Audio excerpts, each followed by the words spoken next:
In July 1990, four Czech guys decided to go on an adventure to find the Mongolian death worm, a creature that might have inspired the monster you've seen in the movie Doom. They say it lives somewhere deep in the Gobi Desert, so they flew to Mongolia, hopped into an ATV, and hired some local guides to help them. All that to meet a creature that is up to 6 feet long, can spit acid that could melt anything, and is capable of shooting electricity at those it doesn't like. Legend says that these friendly guys spend most of their days hiding underneath the sandy dunes, but they'd like to come out during the wetter months of June and July. So the timing for a spotting was simply perfect. But the crew needed to figure out how to lure the creature. Sadly for them, no one knew what the giant worm liked to eat. So they built a thumper, which is a machine that made rhythmic pounding noises. They were hoping it would call the worm out of the ground. For 2 months, they searched the vast desert, crossing dunes and rocky plains, looking for any sign of the creature. But alas, it didn't really work out. Ivan McCurley, who was the leader of the 1990 expedition, came back to Gobi Desert again. He once tried to attract the megaworm with blasts, and the second time he used a small airplane to scout the dunes. Over the years, groups from America, Britain, and New Zealand organized big expeditions to the Gobi Desert to try and find the creature. Many others came from all around the world on their own and found nothing. The people in the West first found out about the megaworm of the Gobi Desert thanks to an American paleontologist, Roy Chapman Andrews. This brave man was probably the inspiration for Indiana Jones. In 1926, he wrote about the creature in his book. At a meeting with Mongolian leaders, Andrews heard detailed descriptions of the creature, even though none of them had ever seen it themselves. One of them described it as looking like a sausage, about 2 feet long, with no head or legs. According to him, the worm was so venomous that just touching it could instantly take your life, and it lived in the loneliest parts of the Gobi Desert. Andrews didn't think the creature was real, but he shared these stories again in another book. In May 2005, 4 friends from Great Britain who search for monsters professionally decided to try their luck. They made drawings of the worm and hired local people to hand out flyers all over the Gobi Desert. These flyers offered a reward to anyone who could give information about the worm or even bring them a specimen. They thought loud sounds that other explorers tried would scare the beast away. Some told them it likes damp conditions, so they came up with a plan to block streams of water to create wet areas that would lure the worm out. Their plan didn't work because it was too hard to build dams in the desert. They ended up using small traps, but didn't find any actual proof that the worm existed. But they did meet locals who shared interesting stories about strange creatures they had seen over 70 years. Over the years, stories of the monster spread around the world. In some of them, it's only 1 foot long. In others, it's as large as a human. It's white-gray or scaly and brown, or maybe fleshy and bright red. Someone said it resembled a snake, or maybe a caterpillar, or maybe it has wings and can fly. And some believe it could be a supernatural evil being without a body. Maybe the stories are so different, and the search operations are so fruitless, because the creature doesn't even exist. Or it could be one of many cryptids.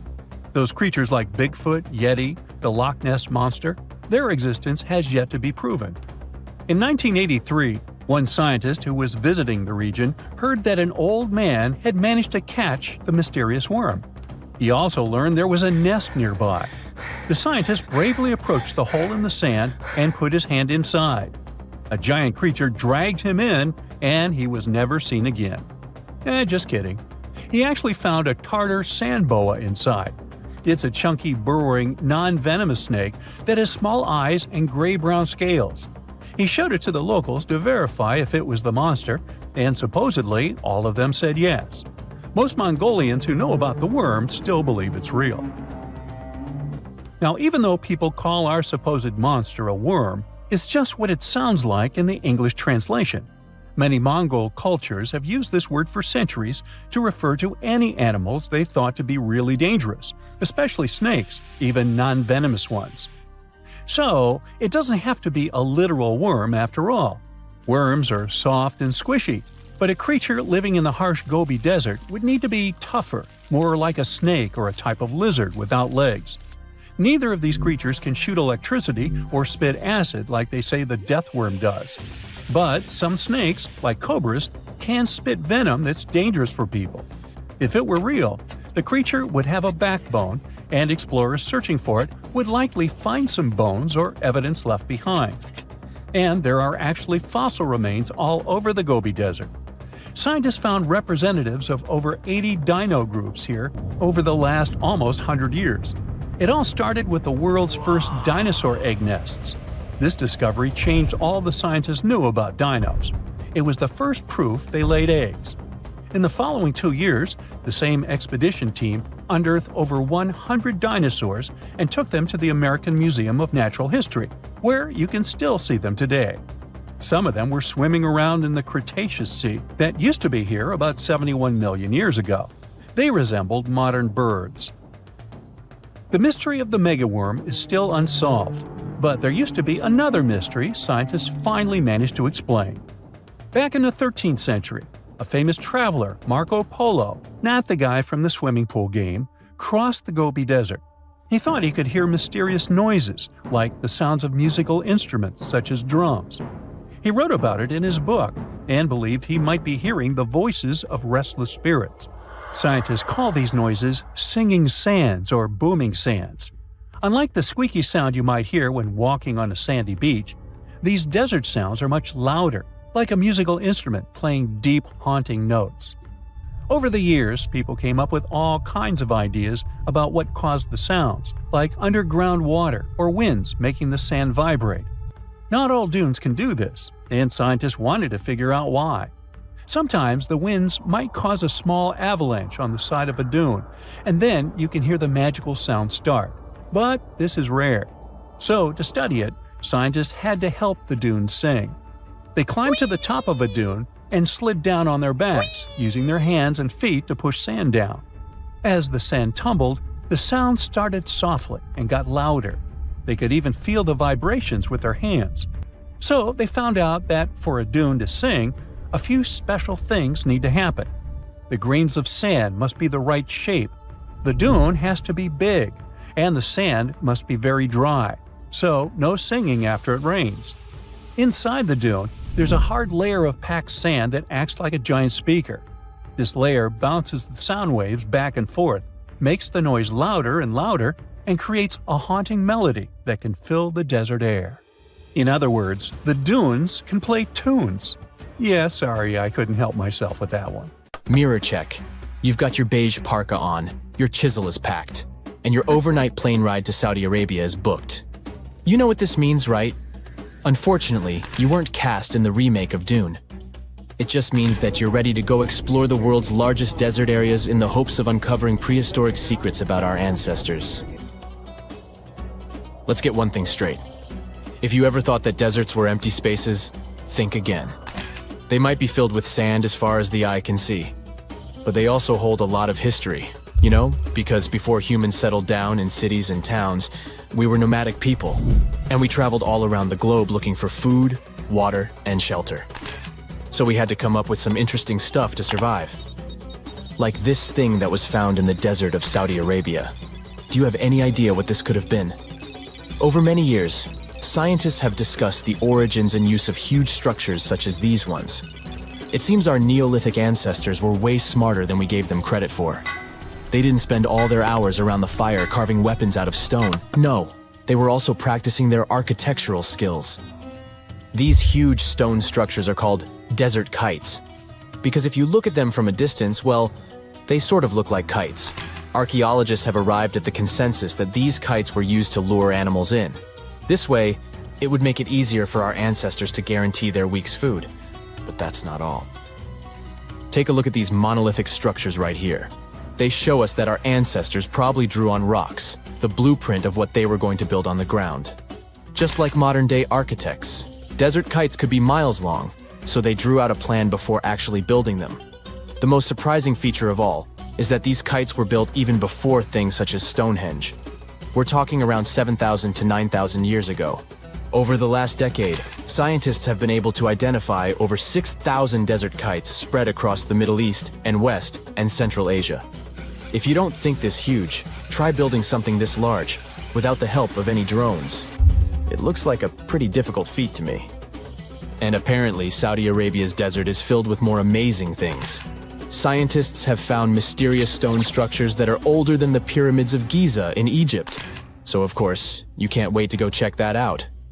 Can we all agree that carrying around heavy rocks to build a pyramid without the help of modern technology sounds absurd? I mean, how on earth did they do it? Now imagine turning back the clock about 2,000 years into the past and finding humans that built similar gigantic structures in isolated areas. Take a look at these so-called mustadils.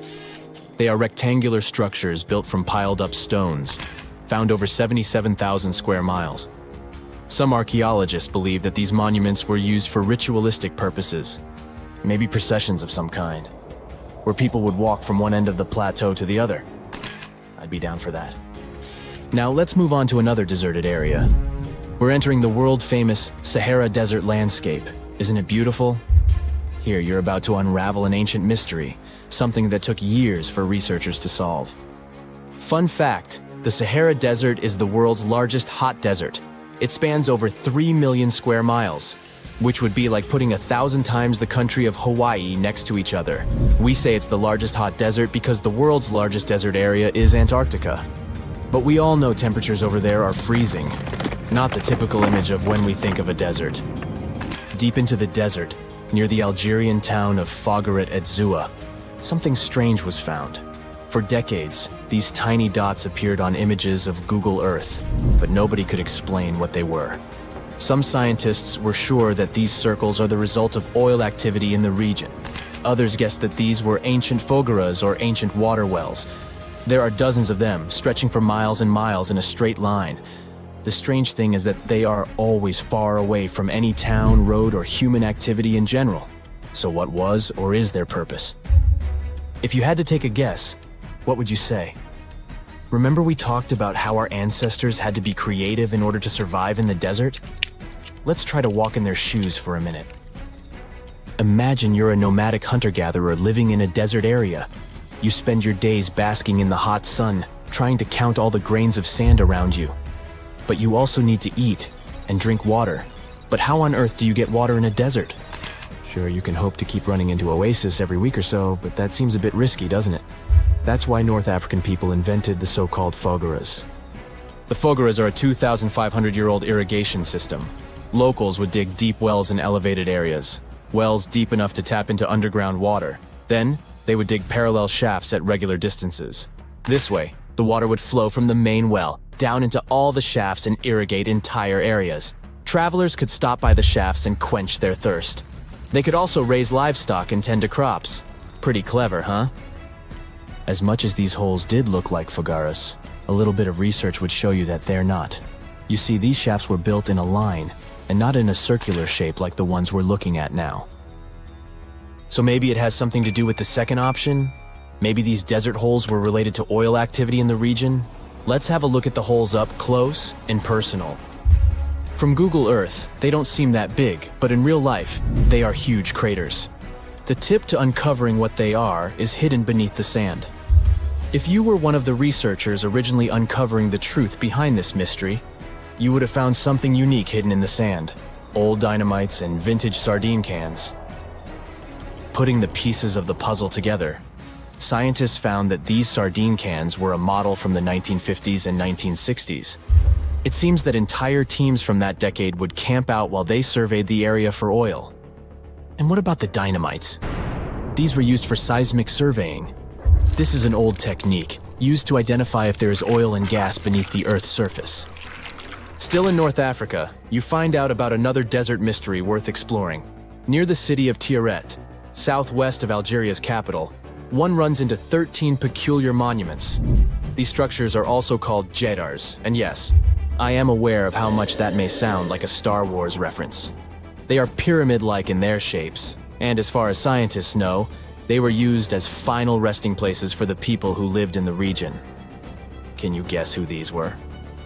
Most likely the Berber nomads.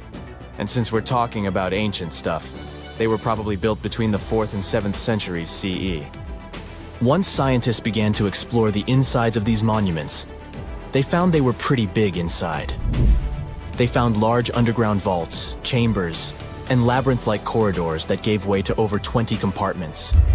It could take you up to 2 hours to walk around in them, and apparently our ancestors also used its walls to depict images of animals and hunting scenes. There's no definite proof of what these jadars were used for, though. This is so neat, huh? I'm sure that our world's desert is filled with many more mysterious things for us to unravel. I guess I'll see you next time so that we can continue our explorations. A ship filled with gold and other treasures worth over $13 million was found in the middle of the Namibian desert after almost 500 years. The worker who found it was actually looking for diamonds, but ended up with something way more valuable for history. There were some blocks of copper, some wood, pipes, and elephant tusks. The miners called for an archaeologist, who soon realized it wasn't a disturbed beach like they thought, but a shipwreck. All evidence showed that it was a Portuguese trading vessel, Bom Jesus, that went missing in the 16th century. Experts believe it was a special kind of ship that was bigger, stronger, and better than older ships from Portugal and Spain. These ships were built to take Portuguese explorers on long trips to distant places like India, China, and Japan, and come back with tons of cargo. The Bom Jesus was likely carrying treasures from Lisbon, Portugal, to Western India. But it looks like on its way around the southern tip of Africa, near Namibia, a big storm pushed the ship too close to the shore. The ship hit a rock, tipped over, and broke apart, sinking into the ocean. Archaeologists found treasure from the captain's chest under the water, which probably fell out when the ship's wooden hull broke. They also found pieces of the ship scattered along the shore, likely from the violent storm and later by construction in the area. The storm must have been very fierce, but they didn't find many bones, which means most of the crew may have survived or were lost at sea. The ship was split into 3 sections and incredibly well preserved, thanks to the thick layers of sand that covered it and prevented rot. Archaeologists who studied the wreck discovered over 40 tons of cargo.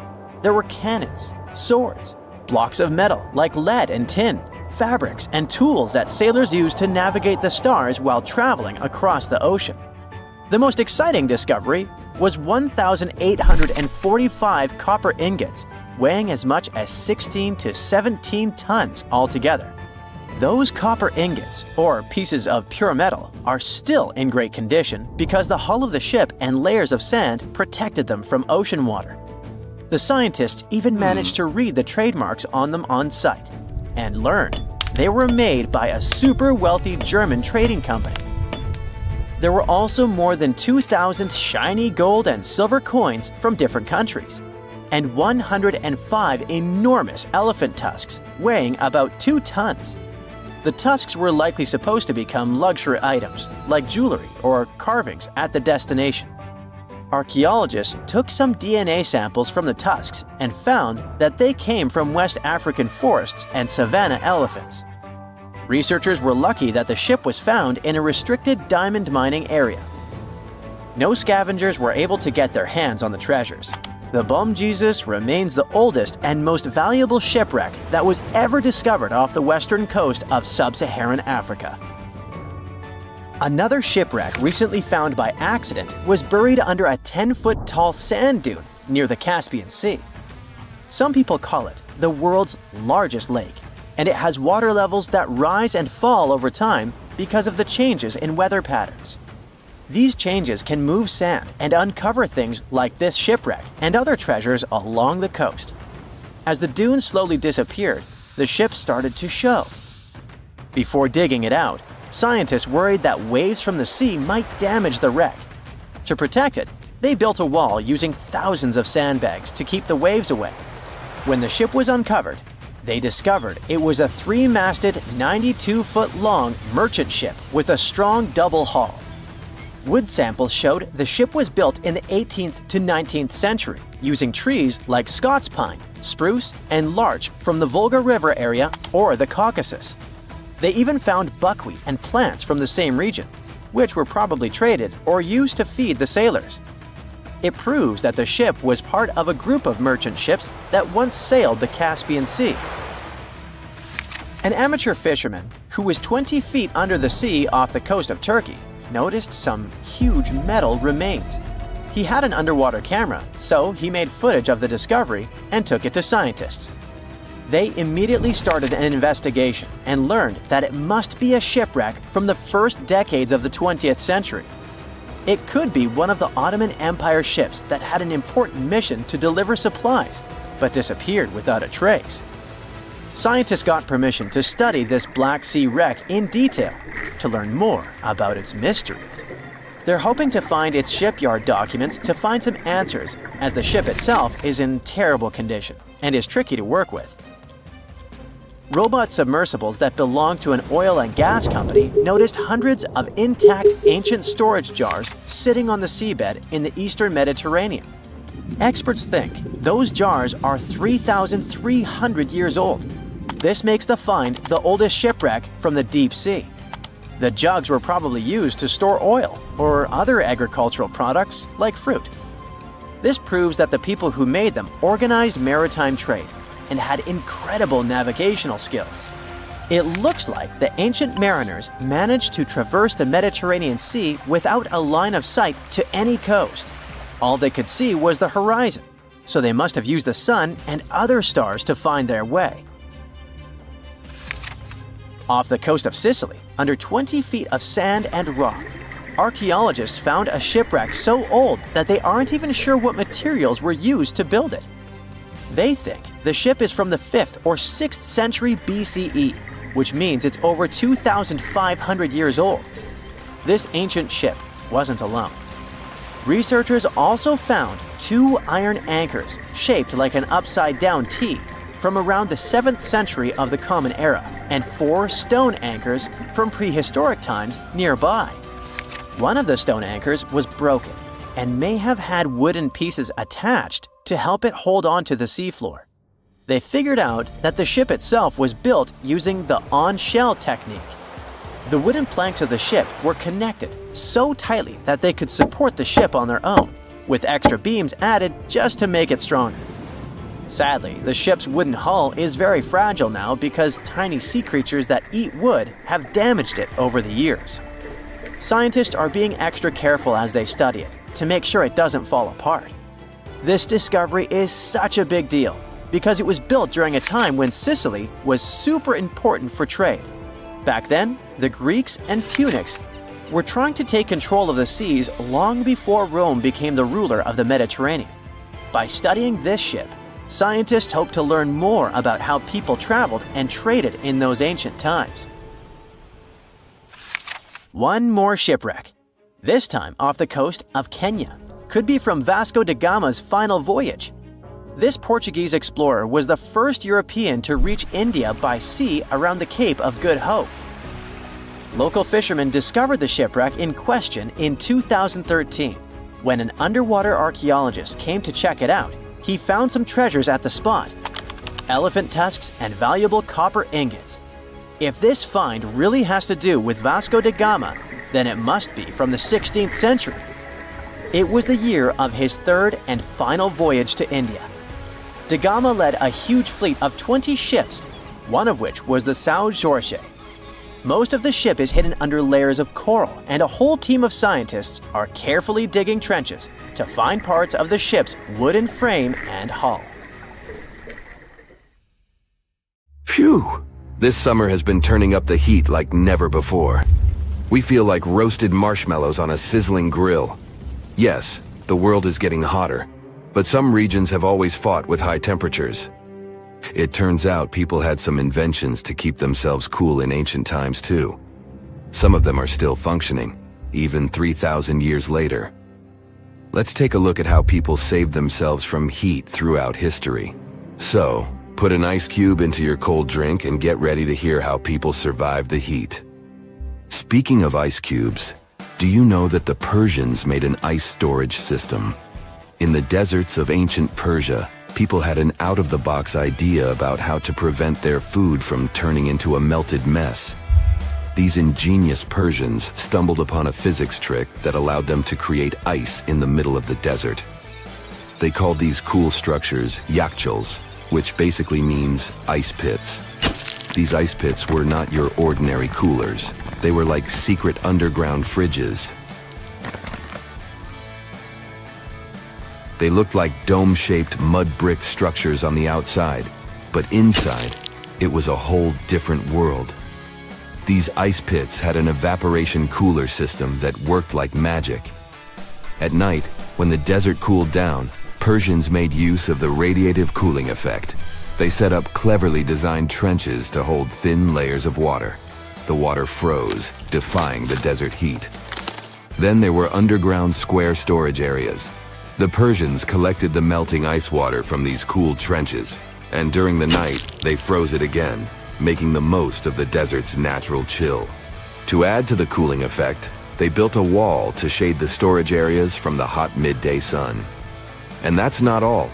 They had this fantastic wind-catching contraption called a badger that caught the breeze and directed it right into the ice pits. Fresh air plus ice. Cool breeze. A winning combo. They even had intricate water channels called qanats to bring water to the ice pits and homes all the way from the nearby mountains. As time passed, these yakchals faded into history and modern technology took over. But hey, there's good news too.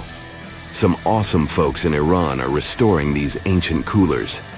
So, if you ever find yourself in the desert, don't forget to pay a visit to these marvelous places and witness the genius of the ancient Persians firsthand.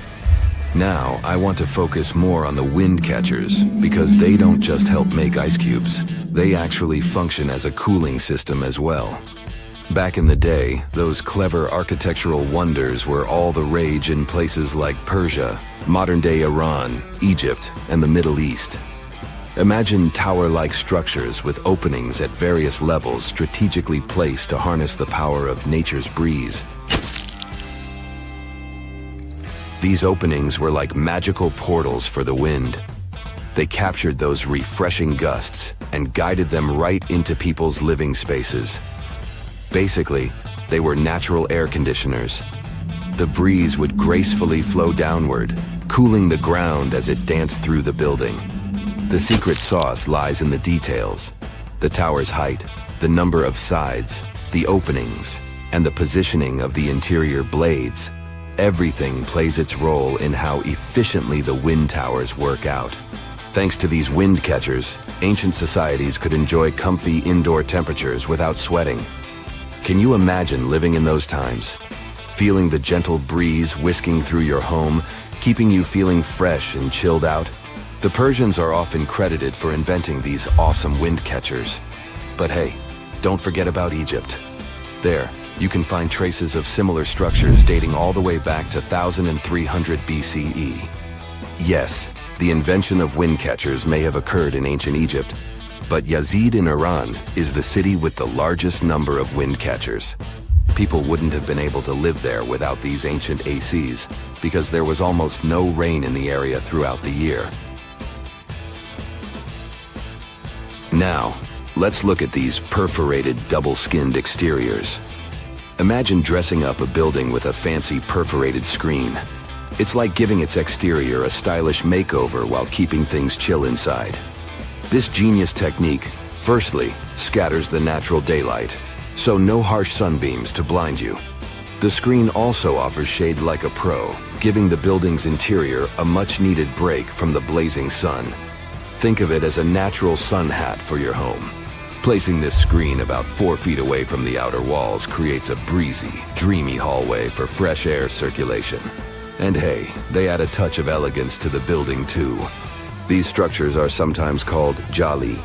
Jaipur, India, for example, has an average daytime temperature of about 100 degrees Fahrenheit. So these structures are lifesavers. Jalis come in various forms, crafted from cement, earth, and wood.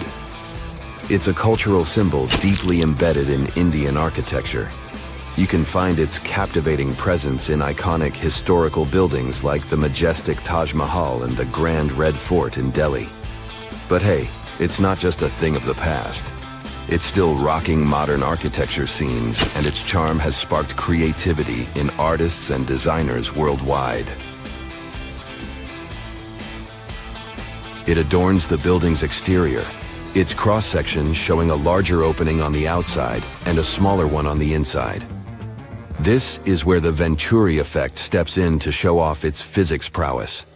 As the air flows through the narrowing passage, it picks up speed, creating a difference in pressure between the inside and outside of the building. Air blowing at a higher speed gets compressed, and when released, it cools down. Mashrabia is a wooden lattice or screen used in the Middle East and North Africa. These decorative wonders are like window blinds, but they do more than just look pretty. They're smart too. They give privacy, shading you from the sun, and let fresh air and light in. Some people also add clay pots filled with water, sand, or damp straw to their designs. As hot air breezes through the holes, it also passes through the pot's porous surface. The moisture inside evaporates, cooling the air. This is a perfect low-cost technique for hot and dry climates. It's eco-friendly, and there's no need for electricity. Now, let's fast forward to today. Designers are getting creative, mixing traditional wisdom with modern tech. At the Al Bahar Towers in Abu Dhabi, they've got it too. Picture over 2,000 hexagonal panels that dance with the sun's movement, providing shade to the building's interior. Water evaporation was another secret weapon for ancient people.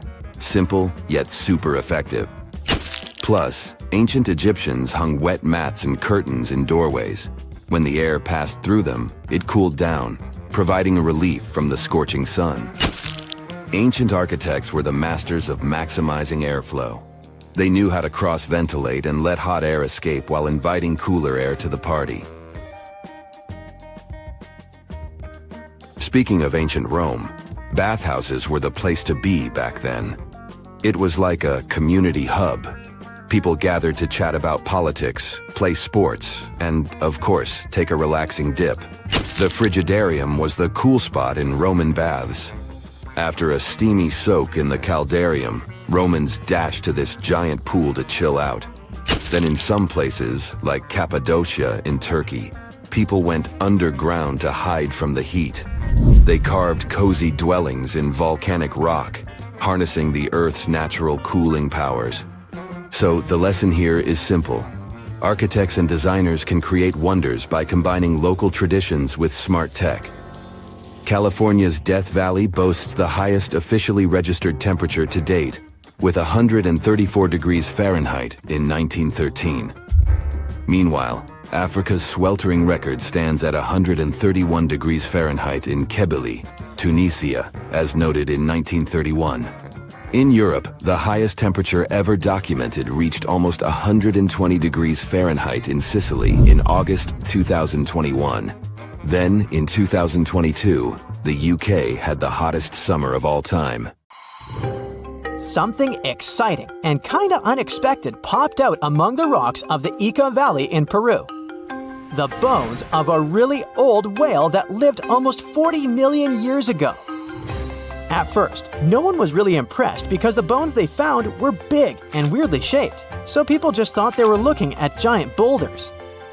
I mean, that's cool too, but things got way better when they realized those were the remains of a very large ancient animal that roamed along the coast of ancient Peru. Plus, it was probably the heaviest creature that ever lived. Sorry, blue whale, I know you worked hard to get to the top. The length of over 100 feet and weight of more than 200 tons brought you the status of the biggest animal on our planet. But it seems you've held the title long enough. Time to hand it over to our next candidate, and that one's really gigantic. This ocean beast was probably shorter than the blue whale, but heavier, with a weight that could be between 93 tons and 370 tons. If it's closer to the higher number, it'll make Paracetus the biggest animal ever known to have lived on Earth. And it seems its weight was the result of having extremely thick, dense bones. You can see such bones today in manatees or some other early whales. dense bones are a great tool for such marine mammals. This feature makes them heavy and allows them to stay submerged most of the time. But at the same time, if their body was too heavy, they would end up sinking all the time and they would waste too much energy to move back up to the surface. So, to avoid sinking, marine mammals need to have enough lighter tissues, like muscles and fat, to help them float in the water without using too much energy. Now, scientists didn't have the whole skeleton, which makes it hard to tell how big the animal was. But they used the ratio of the heavy bones to the lighter tissues in other marine mammals to estimate the overall weight of this giant ancient whale. Experts found these fossils about 13 years ago and spent the next decade freeing the whale from the rock.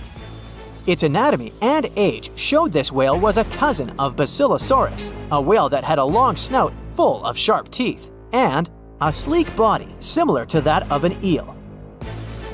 Even if Paracetus wasn't bigger than the blue whale, it was still a giant that ruled the ocean depths. Unlike modern whales, there's a possibility that this ancient fellow was a predator that liked to go after bigger prey. And this also changes how we see the history of whales. Scientists used to think these magnificent creatures became really big about 5 million years ago when they started eating lots of small creatures. But here's the proof that giant whales existed even before that. But it's still unclear how this whale managed to find enough food to sustain its enormous body. Plus, it's still hard to tell what exactly this ancient creature had on its menu. It was pretty large and not such a fast swimmer, so it's possible it searched for food in shallow waters. Then it probably ate crustaceans, clams, or some other small animals hiding in the sand. One theory says it was a scavenger, which basically means it munched on remains of everything that would come its way. It's not so unusual to find marine animals in deserts. Many of these regions used to be covered with water anyway. The Sahara in Africa is a perfect example. About 50 to 100 million years ago, this was not a dry desert, but a shallow saltwater body called the Trans-Saharan Seaway. The land is not wet there anymore, of course, but people who lived in that area knew about it because they used to find old shells across the desert. The sea was about 164 feet deep. That sounds enough for a nice swim. Some would say this area looked like modern Puerto Rico, with lots of sun and shallow water. Mangrove forests were a common thing as well as seafloors covered with mollusks, like snails and clams. The marine sediment that was left behind after the sea had dried up is full of different fossils. And the animal that lived in that ancient underwater world didn't look friendly. Plus, they were much bigger than their relatives from modern times, so a regular-sized human would end up as a snack, not even a whole meal. Normally, when animals live on small islands, they can become much bigger than their relatives from the mainland. This is something we call island gigantism, and it happens because there are more resources or fewer predators on islands. Maybe the same thing happened in the Trans-Saharan Seaway. Even though it wasn't an actual island, the water moved in and out, which created little pockets of water. And specific conditions in these pockets might have helped animals grow bigger. So we're talking about giant sea snakes, catfish, and fish that no longer exist today. One had incredibly strong jaws, and the animal used them to eat hard things and even crush shells. Their teeth showed they were fierce predators other animals had every reason to be afraid of. They went through some changes when it came to diet, similar to some types of piranhas. And the competition to get to the top of the food chain wasn't a joke. Not when there were also such large predators as sharks, crocodiles, and ancient relatives of elephants. Sahara went through different phases. If you could use a time machine and take a peek at Earth's largest hot desert as it was about 6,000 years ago, you wouldn't have to struggle with sand and heat. You'd have a nice walk through a green and pretty lush place. In the past, people who lived in that area didn't leave drawings on cave walls that showed camels, sand dunes, and scorpions. All those things you'd see in today's Sahara. Instead, they drew crocodiles, That's additional evidence that the Sahara used to have a lot of water and plants, enough to support these big yet scary animals. Around 3 billion years ago, Earth might have been mostly covered with water. Today, it's about 71% of its surface, but it seems that our planet used to be a giant ocean world with no continents at all, just some scattered islands. Scientists studied special rocks in Western Australia that formed in a place deep under the ocean called a hydrothermal vent system. To explain this better, it's important to mention two common oxygen types, O16 and O18. O18 is heavier because it has extra neutrons. O16 evaporates from water more easily, and as researchers studied an old ocean floor, they found a lot of O18, more than in today's oceans. This way, they realized ancient Earth had less dry land than Earth today. Australia is a good spot to conduct these studies because a long time ago, it also used to be a beautiful place with large animals and lush rainforests. But as time went by, the land became drier and Australia had more deserts formed, such as the Great Victoria Desert. Rainforest remained only on the edges of the continent. What happens with deserts across the globe is called desertification. That's when land that used to be good for growing things turns into a desert or something similar. Our planet changes over time, together with its climate. But desertification also happens because of human activities, like mining, farming, and building cities. And when land turns into a desert, it's a problem because it can't support people and animals anymore. Food doesn't grow there. There's not enough clean water, and animals lose their homes. To help with this problem, there's a plan many countries agreed to. They decided to work with farmers to take care of the land, fix damaged areas, and manage water better. All in all, to make our planet a better place for life.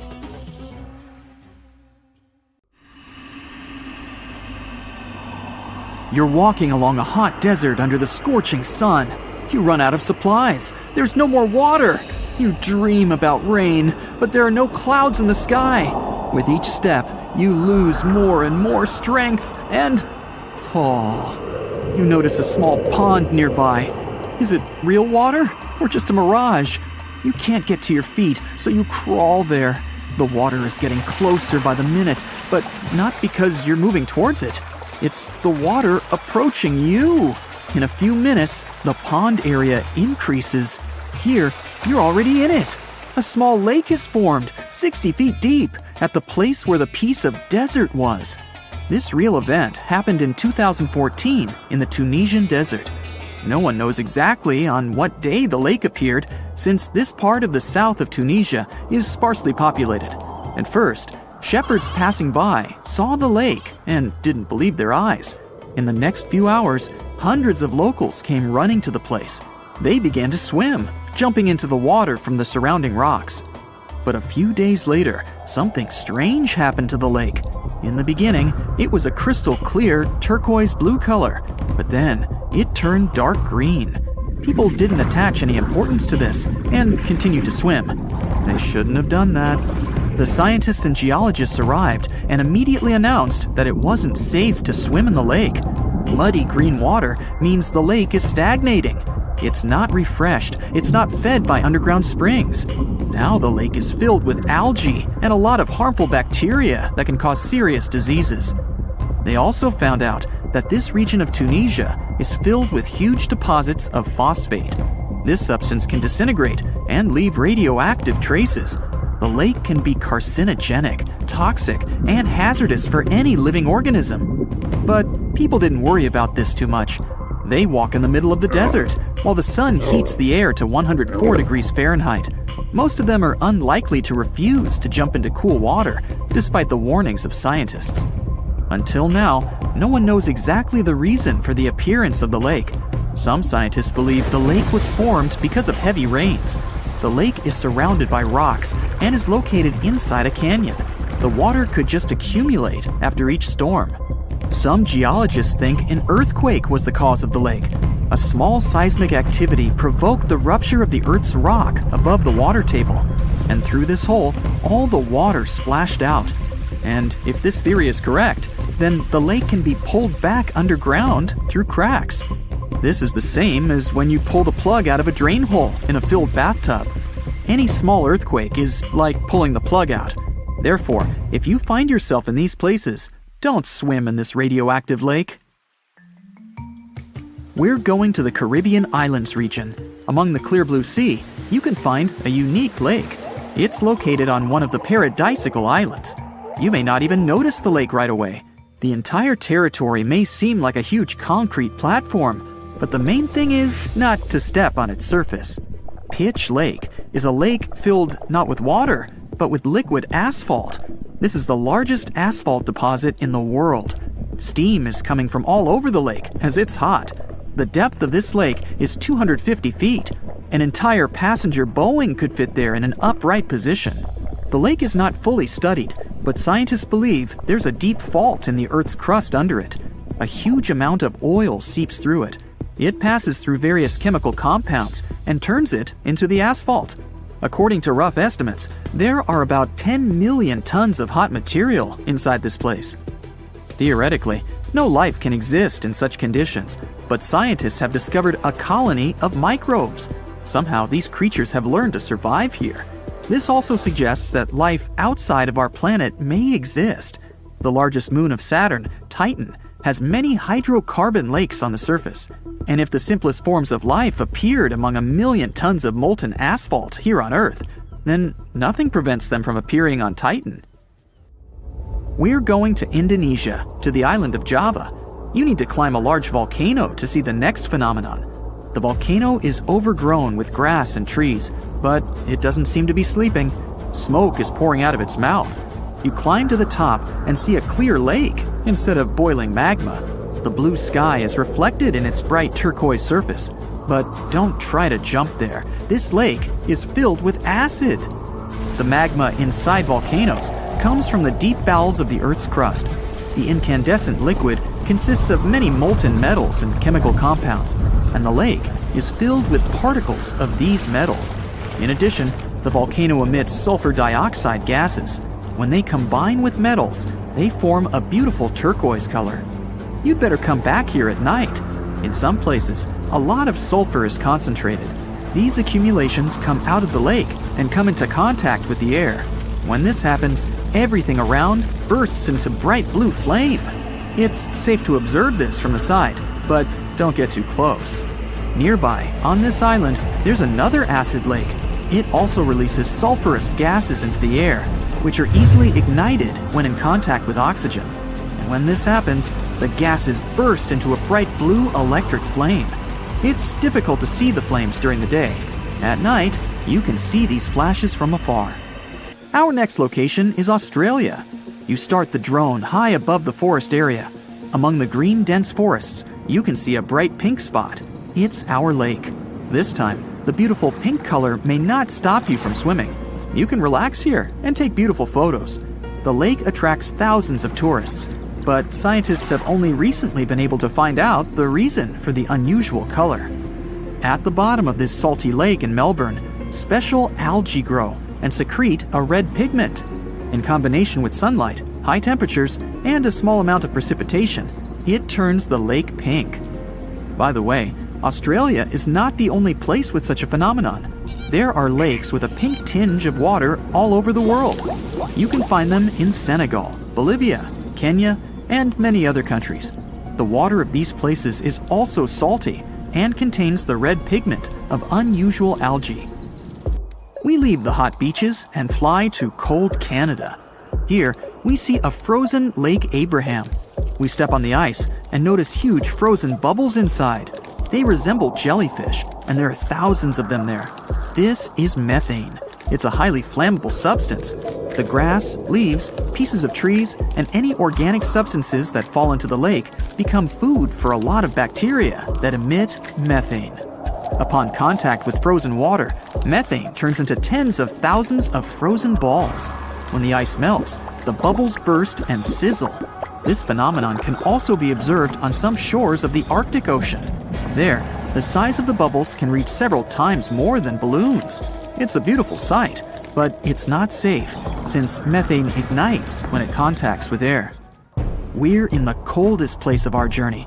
It's Antarctica, near the driest desert on Earth. A dry place doesn't mean it has to be hot. It's an area with minimum precipitation. The desert isn't sand and cacti, but a place where almost no living life inhabits. Some areas of Antarctica meet these two criteria. However, in this icy desert, you can notice a tiny lake. Its depth is only a few inches. Technically, it's a pond, but the most amazing thing is that it stays in a liquid form. The temperature here drops to negative 58 degrees Fahrenheit. The pond should be frozen, but this doesn't happen. Don Juan Pond is one of the saltiest reservoirs on the planet. The amount of salt here doesn't allow the water to freeze.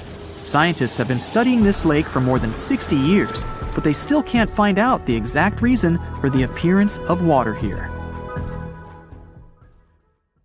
Summers in the Middle East get so hot that they change the landscape dramatically and make entire cities resurface from the past. That's what happened in 2018 when the city, built by a mysterious empire on the Tigris River, was finally released from its water trap. Archaeologists rushed to the location as they didn't want to miss a rare chance to excavate the site and learn more about the history of the place. They believe they've found the Bronze Age city Zakiku, founded over 3,000 years ago and fully submerged in the 1980s when a dam was built in its place. It used to be a busy hub for the Mitanni Empire for caravans on the popular trade route. It had water, which is a rarity in the area, and it was a guarantee for success. We know very little about the once powerful empire, as scientists haven't found any written chronicles in the excavated sites. That's why the archaeologists were thrilled to find an entire palace for the local ruler. Several years later, when the area became free from the water again, they found some fortifications to protect the city from foes. The highlight of their expedition was finding a huge public storehouse for trade goods and harvests, piles of wheat and barley, and imported metal and wood. Bread was the staple food for the locals, and they also loved big pots of vegetable soups and stews for lunch.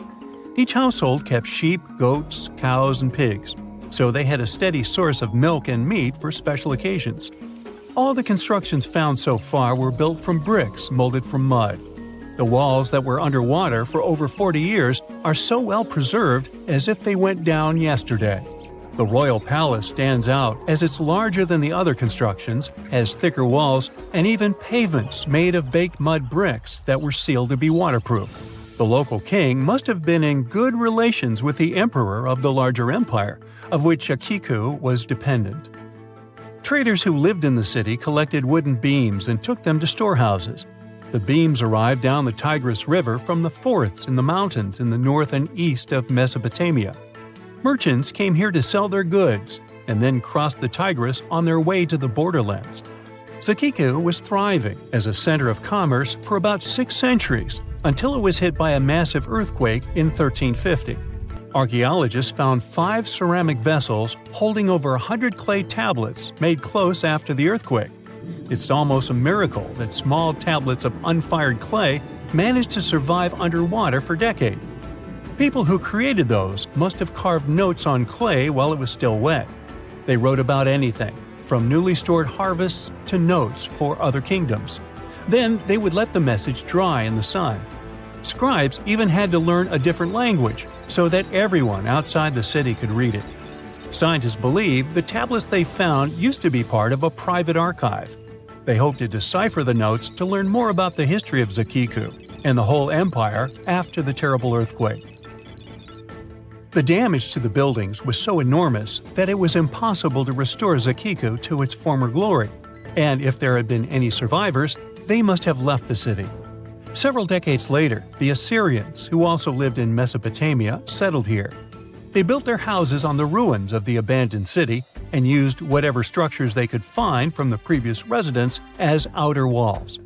But they stayed here only for 50 years, then decided to build a new capital on more fertile soil to make some good cash from agriculture.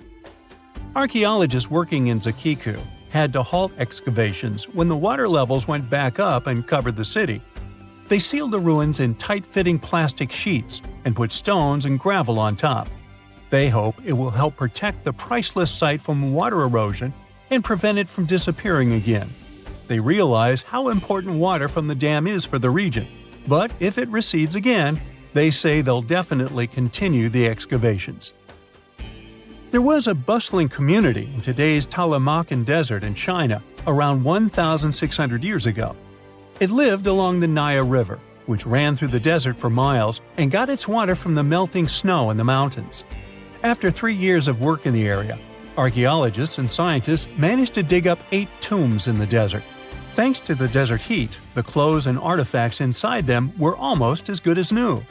The people who wore those must have lived in the ancient city of Naya. Naya used to be part of a prosperous kingdom at the heart of the Silk Road trading route and had a population of over 3,000 people. Then, desert sands went rogue and swallowed the city whole. Archaeologists only found the ruins of Nija in the early 20th century. Scientists from different countries have tried to solve its mysteries. It looks like the tombs discovered at the end of the 20th century belonged to the wealthy.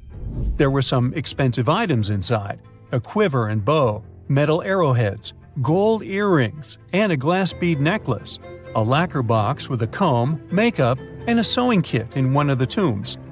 There was also some silk of top quality, and even the bright colors like green and yellow haven't faded on it.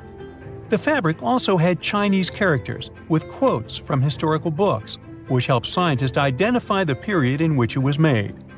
Archaeologists later found a large dwelling site and the clearing of 3 ruined buildings.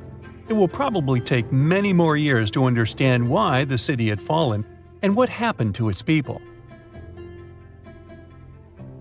Saudi and French archaeologists teamed up near Riyadh, the Saudi Arabian capital, and stumbled upon an ancient settlement dating back 8,000 years. The scientists used all sorts of cool tech, like laser scanning, drones, and aerial photography, to unearth this Neolithic-era gem. They found the settlement in a local archaeological hotspot. Among the treasures they uncovered were a stone temple, remnants of an altar, and over 2,000 graves. All these finds tell us about ancient practices and rituals. The team also found the foundations of 4 massive buildings, corner towers, and open-air courtyards, all with underground reservoirs to store water for agricultural use. There was also a smart irrigation system with canals and cisterns, which let the city thrive in one of the driest deserts in the world. Rock drawings etched into the nearby mountain depicted the daily life of the locals. The excavations have been going on in the area for over 40 years, and scientists still keep finding new artifacts to answer more of their questions. Fishers have stumbled upon ancient bones, tools, and artifacts that are 9,000 years old on the North Sea floor.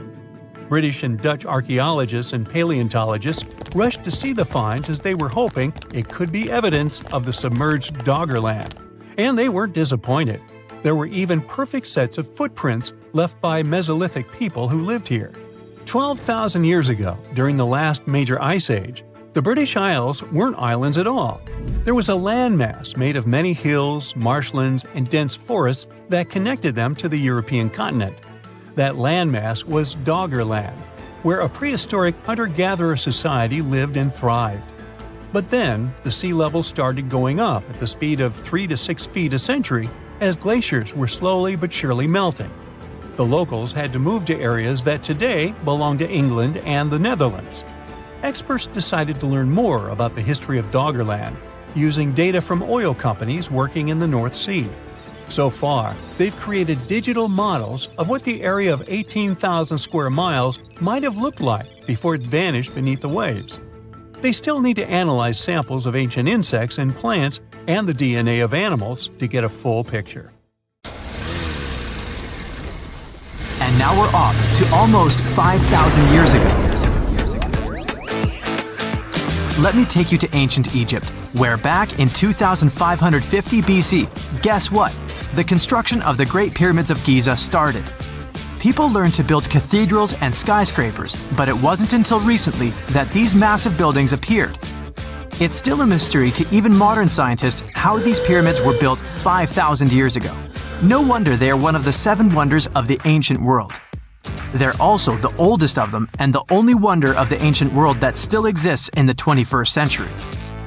It must have taken a lot of cooperation to build a thing that massive, even for today's metrics. But the Giza pyramids weren't the first pyramids ever. The first one, called the Step Pyramid, was built around 80 years before the first Pyramid of Giza in 2630 BC for King Djoser. It wasn't meant to be extraordinary, but ended up being quite impressive. It was a pyramid of 6 stepped layers of stone. It was 204 feet high, which is as tall as a 19-story building. And it was the tallest building that existed at that time. It wasn't just a pyramid though, it was surrounded by a whole complex of buildings, including even courtyards. In ancient Egypt, people believed in the afterlife, so everyone, especially kings, wanted to make sure they had everything they needed to get ready for it. Here's why the pyramid complex was perfectly supplied with a lot of objects people used every day. The complex included a pyramid and a kind of a palace. Those buildings had many things the king loved and might need one day, like furniture, food, and gold vessels. After Djoser, building pyramids became common practice, but many pyramids weren't finished. It would usually take about 20 years to build one, but many rulers reigned way less than that. Overall, there are more than 100 pyramids. The most famous pyramids are the Great Pyramids of Giza. The first one and the biggest one was built for Pharaoh Khufu, around 2550 BC. Initially, it was 481 feet tall, which is as tall as a 40-story building. The second pyramid was built for Khufu's son, Pharaoh Khafre, around 2520 BC. It's just a bit shorter, usually standing at 471 feet high, a 39-story building. This is the pyramid with the famous statue of the Sphinx. Sphinxes have a lion's body and a human head. They were built to guard important areas. This one has the head of Pharaoh Khafre and is guarding his pyramid, facing the sunrise. The Sphinx is most well known and is one of the world's biggest and oldest statues. Originally, it had red color and did have a nose. It's still possible to see the trace of red pigment by its ears. But no one knows exactly when the nose disappeared. For some time, the Sphinx was sort of hidden underground, being covered with sand up to its shoulders. Luckily, in the early 1800s, an adventurer with a team of 160 people dug it out. The third Pyramid of Giza is the smallest one, being more than twice shorter. Originally, it was 218 feet high, about the height of a 20-story building. Built in 2490 BC, it was a pyramid for Khafre's son, Menkaure. The pyramids are designed to align with the points of the compass, and their sides symbolize the rays of the sun. But back at the time, there were no compasses. Ancient Egyptians figured out the directions themselves, and with amazing precision. To align the pyramids, they used 2 constellations. Originally, the pyramids were covered in smooth white limestone and had a gold-silver top to reflect the sun. Later, the white limestone was taken from the pyramids by other kings and used for other buildings. Scientists estimated that ancient Egyptians used about 2.3 million stone blocks to build the first pyramid. Each block weighed more than 1 ton. This is the weight of a rhino. Some blocks were even bigger, being almost as heavy as an elephant. 4.5 millennia ago, there was no modern equipment to help build it. There were no machines, no wheels, and even no steel. The only metal available to them was copper. Even today, scientists aren't sure how the Egyptians managed to build the pyramids. There are no records left that would shed light on it. Some even think that Egyptians wanted to keep it as their secret and didn't even record it on purpose. Many believe that poor people and foreigners built the pyramids, but it's not true. Actually, the builders were very skilled workers, and they were fed and paid well. The archaeologists claim that the builders lived in a nearby temporary city and were a highly organized community with a strong leader. Scientists say that around 20,000 people worked on each pyramid complex, and it took about 20 years to build each. It probably was a national project. The construction site was large in resources, and food and essentials were likely to be contributed from all parts of Egypt. Even with all that support, it remains unclear how people managed to cut, transport, and assemble those huge stones. One of the theories suggests the stones were most likely transported on boats down the Nile River. Then, there was a harder part. They had to be moved to the construction site. For that, they probably used wooden sleds. It wasn't very hard to pull them because the sand mixed with the right amount of water was pretty slick. And 10 people could move a sled even with a rock weighing 1 ton pretty easily. Finally, One last problem. The stones had to be lifted and put into place. Archaeologists have discovered the remains of the ramps system that dates back to when the pyramids were built. Most likely, the Egyptians designed a unique system to move and pull huge stone blocks, but no one knows what it looked like exactly. The most common opinion is that there were several ramps around the pyramid to help move the blocks. The ramp was growing with the pyramid getting higher. They suppose people were walking up the stairs, pulling the stone on the wooden sled up in the middle on the sandy ramp. But this is just one of the options. Others say that the ramps were going around the pyramid. Some say the ramps were inside the pyramid. But we'll never know for sure, and it'll forever remain a mystery, just like the ancient Egyptians wanted. Surprisingly, there's not much inside the pyramids. Most of it is just solid stone with very little open space. But let's take a quick look inside the biggest of the pyramids of Giza.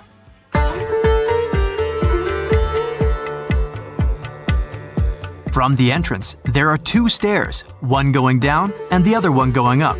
The descending one takes you to a chamber located underground. That's where the pharaohs are, but not in this pyramid because Khufu wanted to stay higher.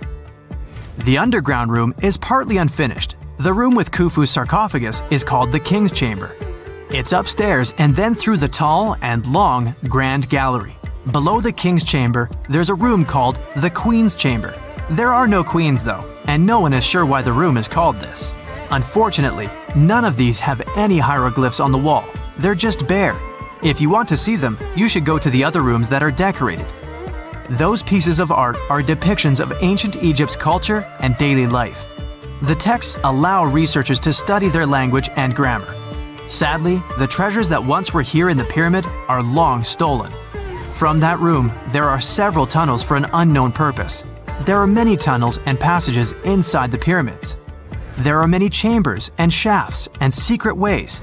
Scientists have been sending little robots with cameras there for some decades already. And the robots did discover another chamber a bit upstairs with hieroglyphs on the walls.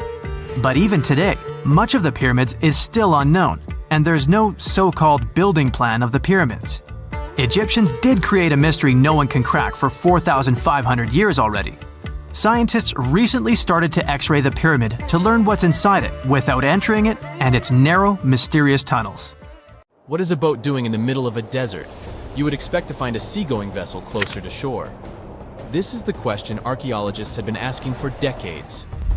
In 1988, there was a storm near one of the most important archaeological sites in ancient Egypt. A wooden structure emerged from the sand. It was hollowed out by termites. Scientists were determined to solve its mystery. In 2000, they began excavating the site near Abydos, Ubidos. An American team of experts soon discovered a boat that was 70 feet long, and it wasn't alone. In total, there were 14 boats neatly resting next to each other. It was impossible to completely dig out the boats because of their poor condition. Luckily, the wood was preserved enough to get a sample.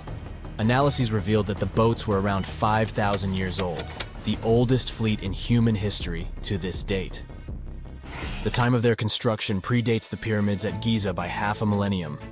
Each ship of the fleet rested in a vault that matched its dimensions. The room was roughly a third of the size of a tennis court. It had mud brick walls that featured more than 120 drawings of boats. Ancient Egyptians incised them on whitewashed walls that were excellently preserved. Scientists have known about these mysterious chambers for well over a century. 1901, 1902. A British archaeologist, Arthur Weigel, stumbled upon a strange structure west of the River Nile. His team caught a glimpse of the interior walls. Sadly, a section of the roof collapsed, so they had to call off further exploration. Researchers abandoned the site, but its location remained on the maps.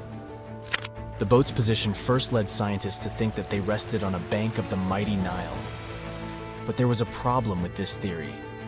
Today, the river flows almost 7 miles west of Abydos. Further studies of the surrounding terrain showed the Nile didn't change its course throughout history. Also, if the boats floated near a dock, they would be in unstable positions. The 14 vessels at Abydos were perfectly parallel to each other. There was only one conclusion possible.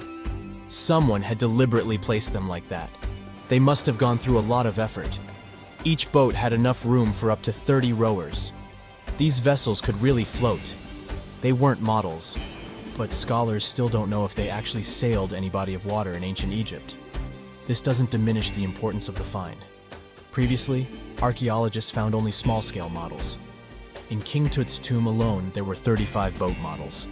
For a long time, these figurines were the only clues as to how ancient Egyptian vessels looked like. The boat's design confirms that they were the real deal. They are the earliest surviving examples of something called built boats. Ancient people constructed primitive vessels by hollowing out large tree trunks. The alternative was reed that was tied together to form a raft. The boats at Abydos had planks tied together. This was a major breakthrough in shipbuilding. During their lifetime, the boats must have seemed impressive. Timber was a valuable commodity at the time. There was no wood in the desert. Cedar had to be imported from Lebanon. The only person who could afford such luxury was the pharaoh. Studying the area around the ancient fleet provided more answers. Scientists discovered a mud brick structure where Egyptians worshipped the pharaoh. Its approximate date of construction matches that of the wooden boats. The same bricks out of which this building was made were used to encase the fleet. At the time of their construction, the rooms they were stored in had a ceiling. That's the section that archaeologists stumbled upon in the early 20th century. Just like mummies and coffins, these marvelous ships rested inside splendid vaults. The exterior of these rooms was also impressive. The outer walls originally had a plaster of white limestone. It reflected sunlight. In the desert sun, the structure housing the boats must have shone from miles away. Ancient Egyptian builders used the same technique to cover the pyramids 500 years later. Today, their surface looks jagged, but it wasn't always like this. When they were constructed, the pyramids had a top layer of fine white limestone. Their surface was smooth and it gleamed in the sunlight. Instead of stairs, the outer layer of the pyramids was more of a sleek ramp. Archaeologists were left with one final question. Which pharaoh owned the fleet? The answer lay just a mile from the site. This is where the tomb of a pharaoh from the 5th dynasty rested, King Senwosret III. Its time and style of construction matched the ones of the chambers with boats. The very end of his rule might explain how the boats ended up in the middle of the desert. The pharaoh probably passed away in northern Egypt. Then his body was transported down the Nile to Abydos in a marvelous procession of decorated boats. The vessels were later lowered to chambers near the final resting place of their owner. This had a symbolic meaning. In the ancient Egyptians' belief system, ships played a key role.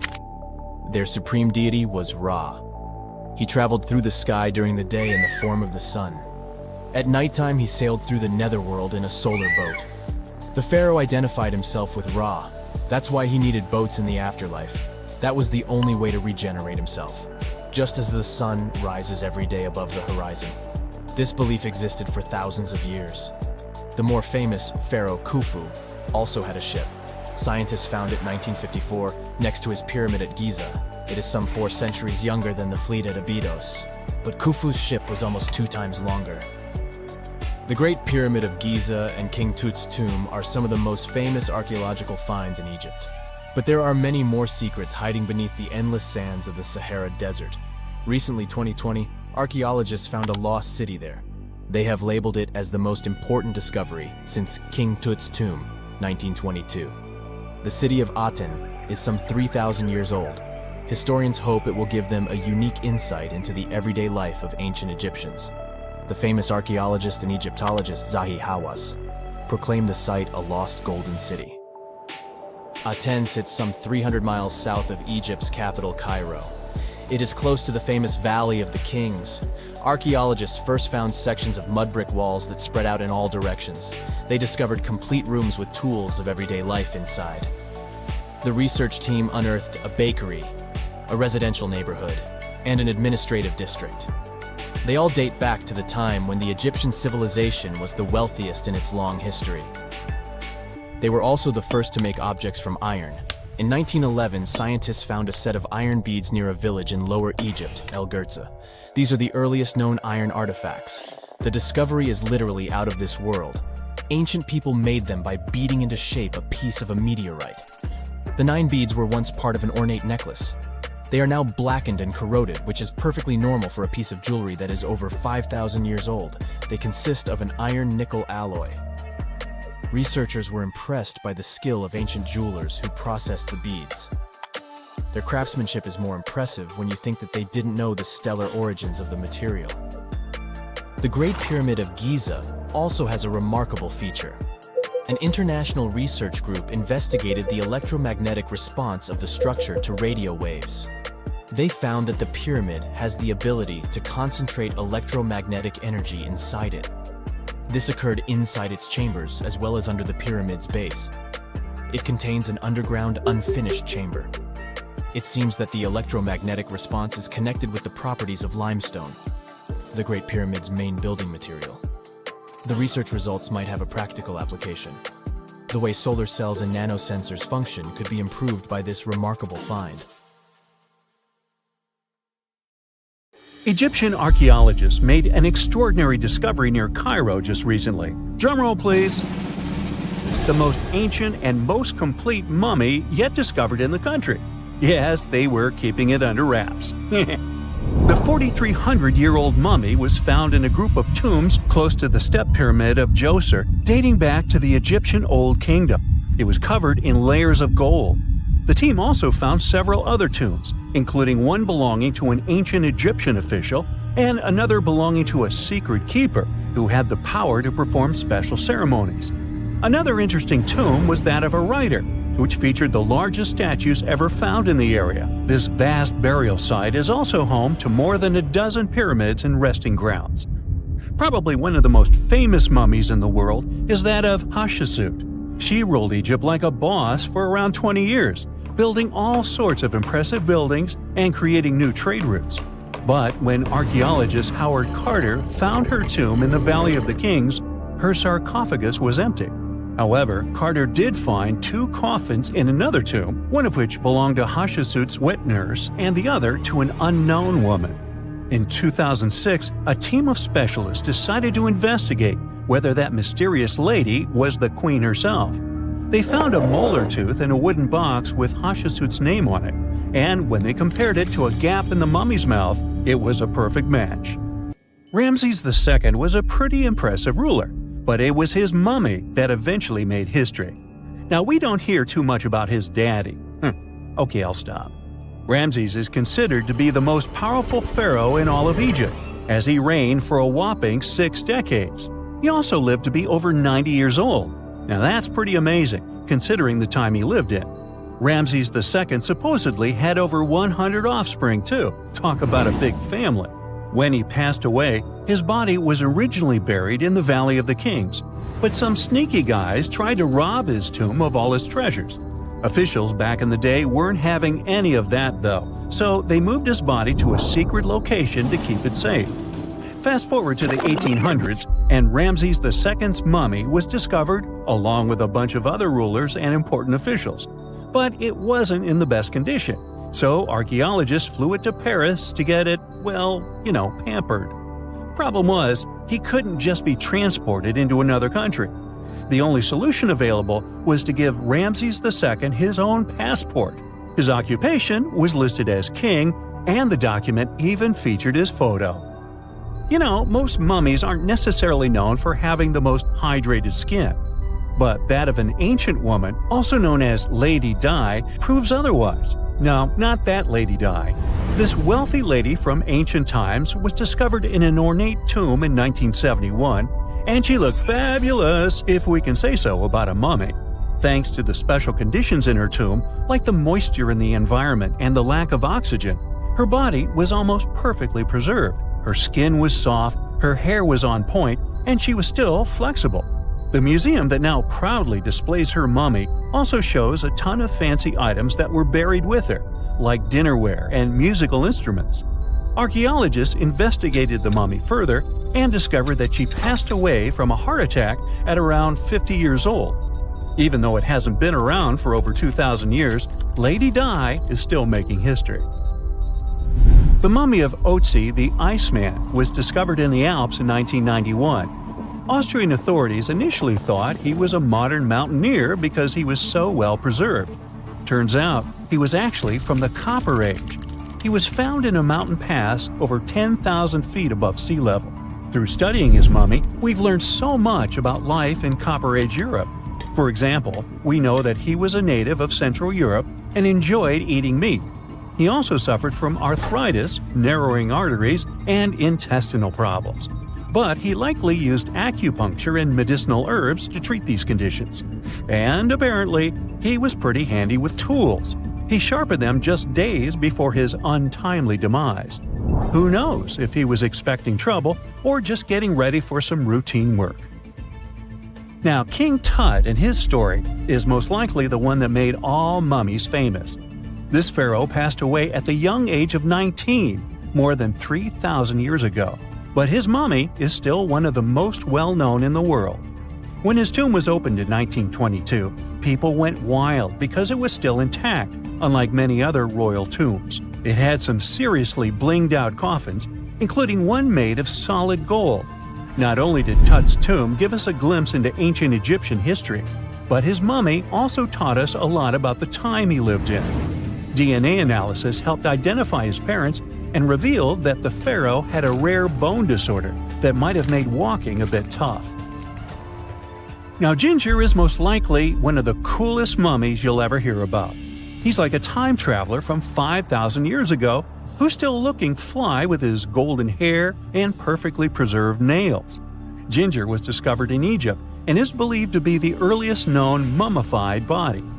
Before people even knew about mummification, they used to place bodies in shallow graves in the hot, dry sand. And since the sand absorbed all the water, bacteria couldn't reproduce and the body was preserved naturally. Now, scientists are not sure if Ginger's preservation was intentional or not, but since he was buried with some pottery vessels, it's likely that whoever buried him knew some serious preservation techniques. If you want to meet Ginger in person, he's currently chilling at the British Museum. One Dutch art collector bought a statue from Asia and ended up finding a weird discovery. The statue contained a mummy hidden inside. Unfortunately, the body was too fragile to move, so they had to leave it there. The coolest part is that this mummy is over 1,000 years old and was on display for 200 years before being encased in the statue.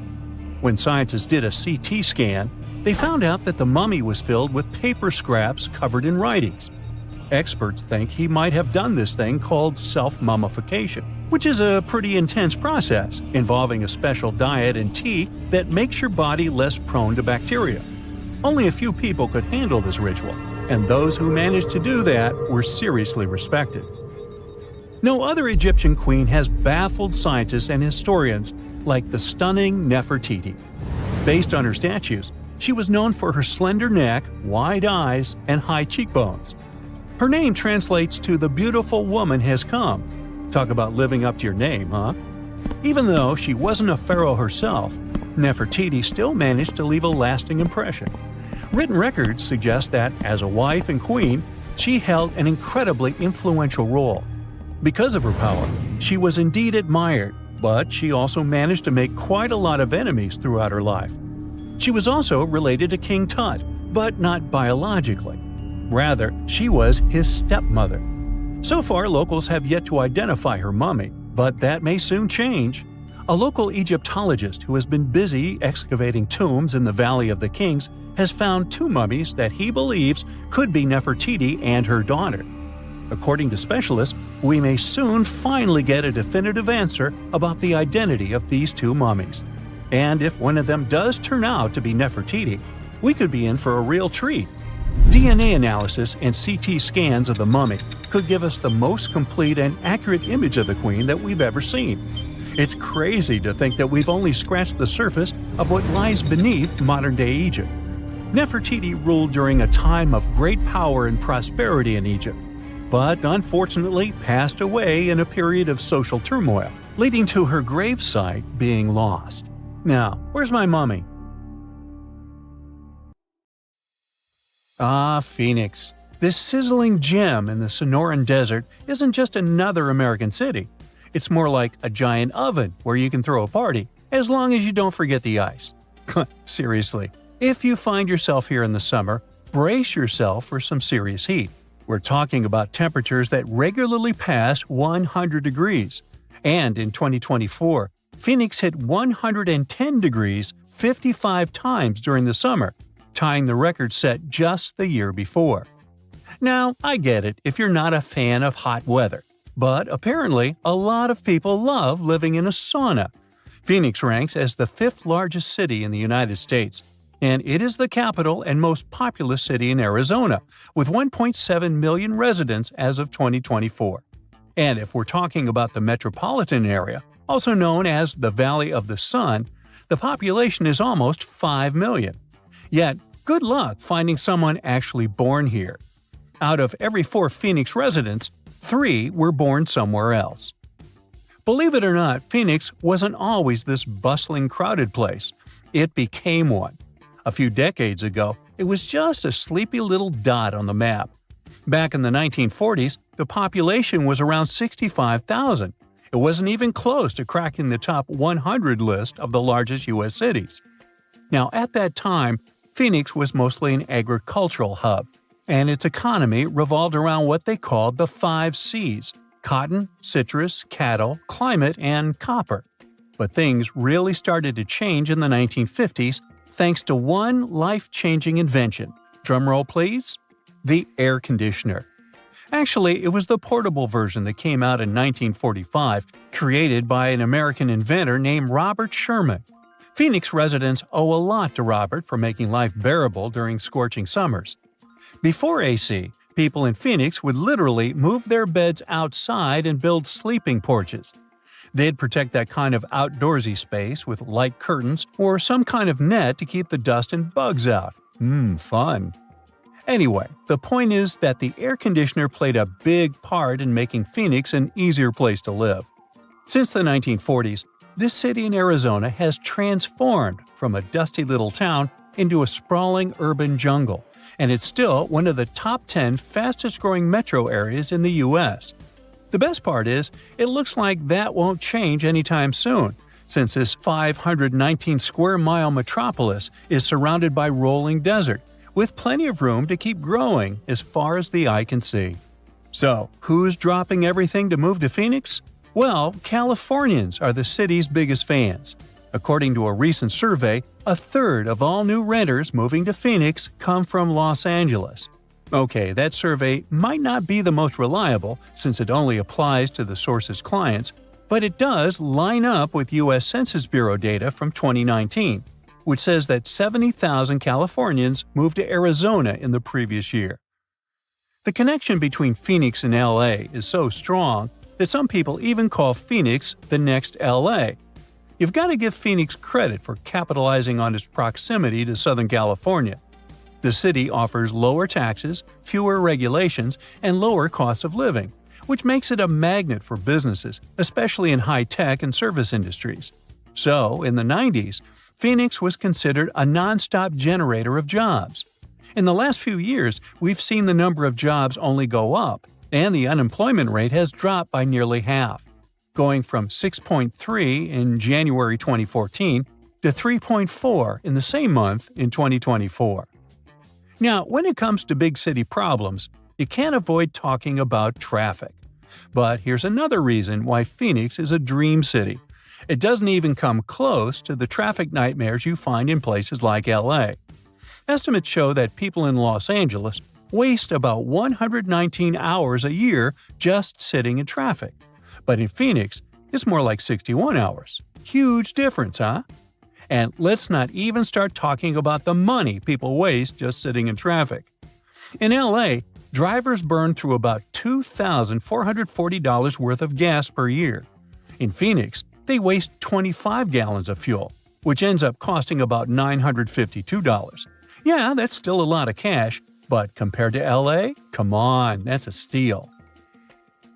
Phoenix being okay in terms of traffic might have a lot to do with how the city was designed. Just take a look at a map of Phoenix. You'll notice it looks like someone took a ruler and drew perfectly straight lines for the roads. That's because the city was laid out in a grid system. This setup makes it so much easier to get around, especially compared to cities full of confusing twists, U-turns, and one-way streets. It just simplifies things, whether you're a local or a tourist. Plus, Phoenix has nice wide streets. Most cities have one major road and a bunch of narrow streets that just can't handle heavy traffic.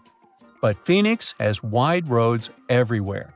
So, when the freeways get jammed, you can just hop onto a parallel street and still get to work without stressing out too much. When you look at all the job opportunities and the relatively smooth traffic, it's no wonder people are willing to put up with the heat and move to Phoenix. But don't get it twisted, the heat is no joke. It is really, really hot and sunny out there. We're talking about 300 days of sunshine on average, or about 85% daylight hours per year. But once again, Phoenix has made the best of it. And all that constant sunshine has turned Phoenix into one of the top solar energy cities in the country. Now, you may be wondering, a city in the middle of the desert with barely any rain, do they actually have enough water? Well, they do. Phoenix has its water situation pretty well sorted out, thanks to multiple sources. I mean, they don't rely on rain alone, which is a good thing because, desert life. Most of their water comes from way up north and east of the valley, where snow melts off the mountains and flows into giant reservoirs, storing it up for those dry years. But most of Phoenix's water comes from the Salt River Project, which brings water through canals and pipelines from the Salt and Verde rivers. Then there is the Central Arizona Project, which transports water all the way from the Colorado River. They even get a bit of water from underground wells. And Phoenix doesn't want to waste a drop, so they're smart about recycling, reusing treated water to keep parks green, and even recharging their groundwater. Since Phoenix is all about sunny skies nearly every day of the year, it's normal that people can get a little moody when it actually rains. But here's the thing. Phoenix always gets a surprise up its sleeve, even when it comes to bad weather. When it rains in the deserts, locals get treated to this unique earthy smell. It's thanks to the creosote bush, a desert plant that releases an amazing fragrance when the rain hits it. People describe it as the smell of rain, and honestly, it's one of those fresh, clean scents that makes you forget you're in the desert for a second. And if you've never stopped to think about why Phoenix is called Phoenix, well, it's based on that famous legend of the bird that rises from the ashes. Now, after knowing all the special things about this city and its unique ability to turn challenges into advantages, we can say the name couldn't have been better chosen.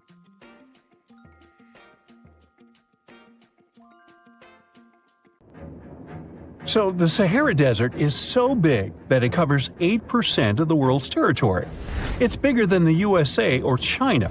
Surprisingly, the Sahara is not the largest desert in the world.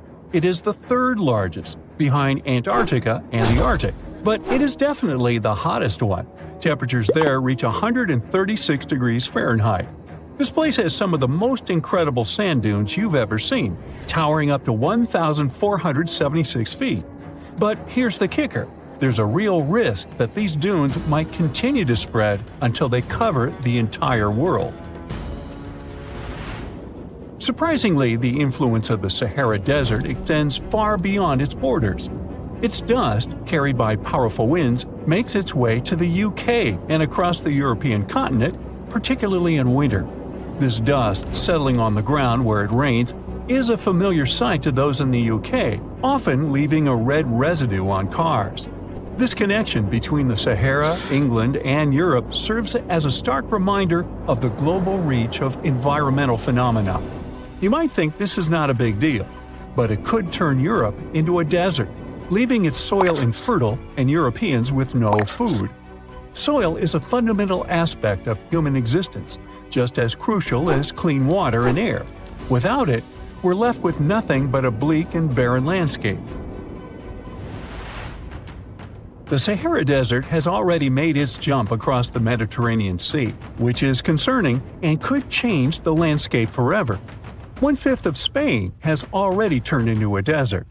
The next victim is Italy, which also faces the problem of desertification. In fact, almost all European countries have the same issue. According to an expert, the land that has not changed for nearly 2,000 years will become mostly rock, and people living on this land will be gone. 60% of the soil in Moldova is gone, and the problem has expanded beyond the Black Sea. It has reached China and Mongolia, thousands of miles away from the Sahara Desert. All of this causes losses of $4 billion a year. The threat is so significant that even the UN has gathered the necessary resources to solve the problem as soon as possible. Italy is sending help to Africa to stop the Sahara Desert from expanding. If this process does not stop in the next 10 years, millions will be forced to leave their homes. The Sahara Desert is growing for approximately 30 miles per decade. You do the math and see how long it will take to cover Europe. Since 1920, the Sahara has expanded by around 10%. But not all hope is lost because more than 172 countries have joined to put a stop to the desertification of the world. The World Food Program is a project that aims to help bring back green land that was once present in the Sahara. When they told people who called the Sahara home what they were about to do, the latter basically laughed in their faces and said it was impossible. But when you have a specific goal in mind, the impossible becomes possible. If we traveled back around 5,000 years into the past, we would see a beautiful forest with lush green trees and grass. Africa's climate has been changing for 21,000 years, from fantastic greenery to uninhabitable deserts. This has to do with Earth's rotation and the monsoons that bring water to this dry continent. But with the help of scientists and some clever tricks, we can bring the greenery back and stop the Sahara in its tracks. The Senegal River serves as a border between the Sahara Desert, Senegal City, and Mauritania. When you look at this area from space, you'll see how the desert is expanding to Senegal because the vegetation along the riverbank is almost non-existent. Forests can serve as a barrier, stopping the sand from getting blown away and the desert from expanding. An effort to create a great green wall is being made, and how they do it is actually quite impressive. Nothing has been growing in the currently restored area for more than 40 years, making locals find other places to call home. People were thrilled when they saw that the land could be restored. They're very committed and learn to work with the soil and grow food. At the same moment, more than 30,000 hectares have been restored and transformed into lush greenery. The Sahel region is the starting point of desertification, and it is crucial to establish a green wall in that area first. To make this wall is not rocket science, since it only takes a few simple steps. The ground there is baked by the sun and as hard as a block of concrete. If you've ever poured water on concrete, you know that it just flows away. It doesn't stay in one place. So they had to create water-retaining half-moons that would hold the water and make it available to plants. When you learn about how these half-moons work, you might say, how did they not think of that sooner? Actually, this technique is ancient, and it was once implemented in Sahel, but it was lost over time. When the rain falls, the water is collected into the half-moons that are positioned a bit lower than the ground below contour lines. There is also a kind of bank at the end of the shape that prevents water from overflowing. And in the middle, there are plants that are happy because they have plenty of water to thrive. Also, it's essential to grow native plants that are kind of used to harsh conditions, like sorghum and millet. These plants have been surviving there for thousands of years and produce a good amount of biomass, which means the land can be rehabilitated faster and people will have food sooner. The water that will enter the half-moons won't be lost.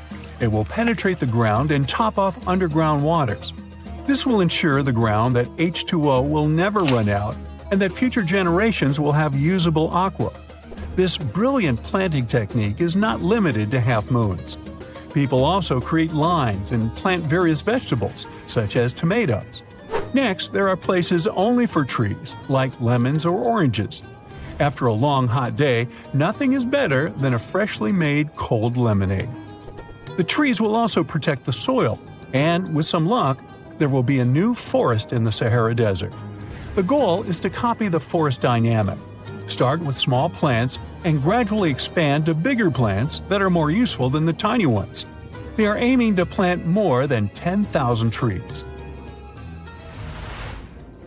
Right now, many people are leaving the Sahara after the rainy season, going to cities or leaving Africa altogether.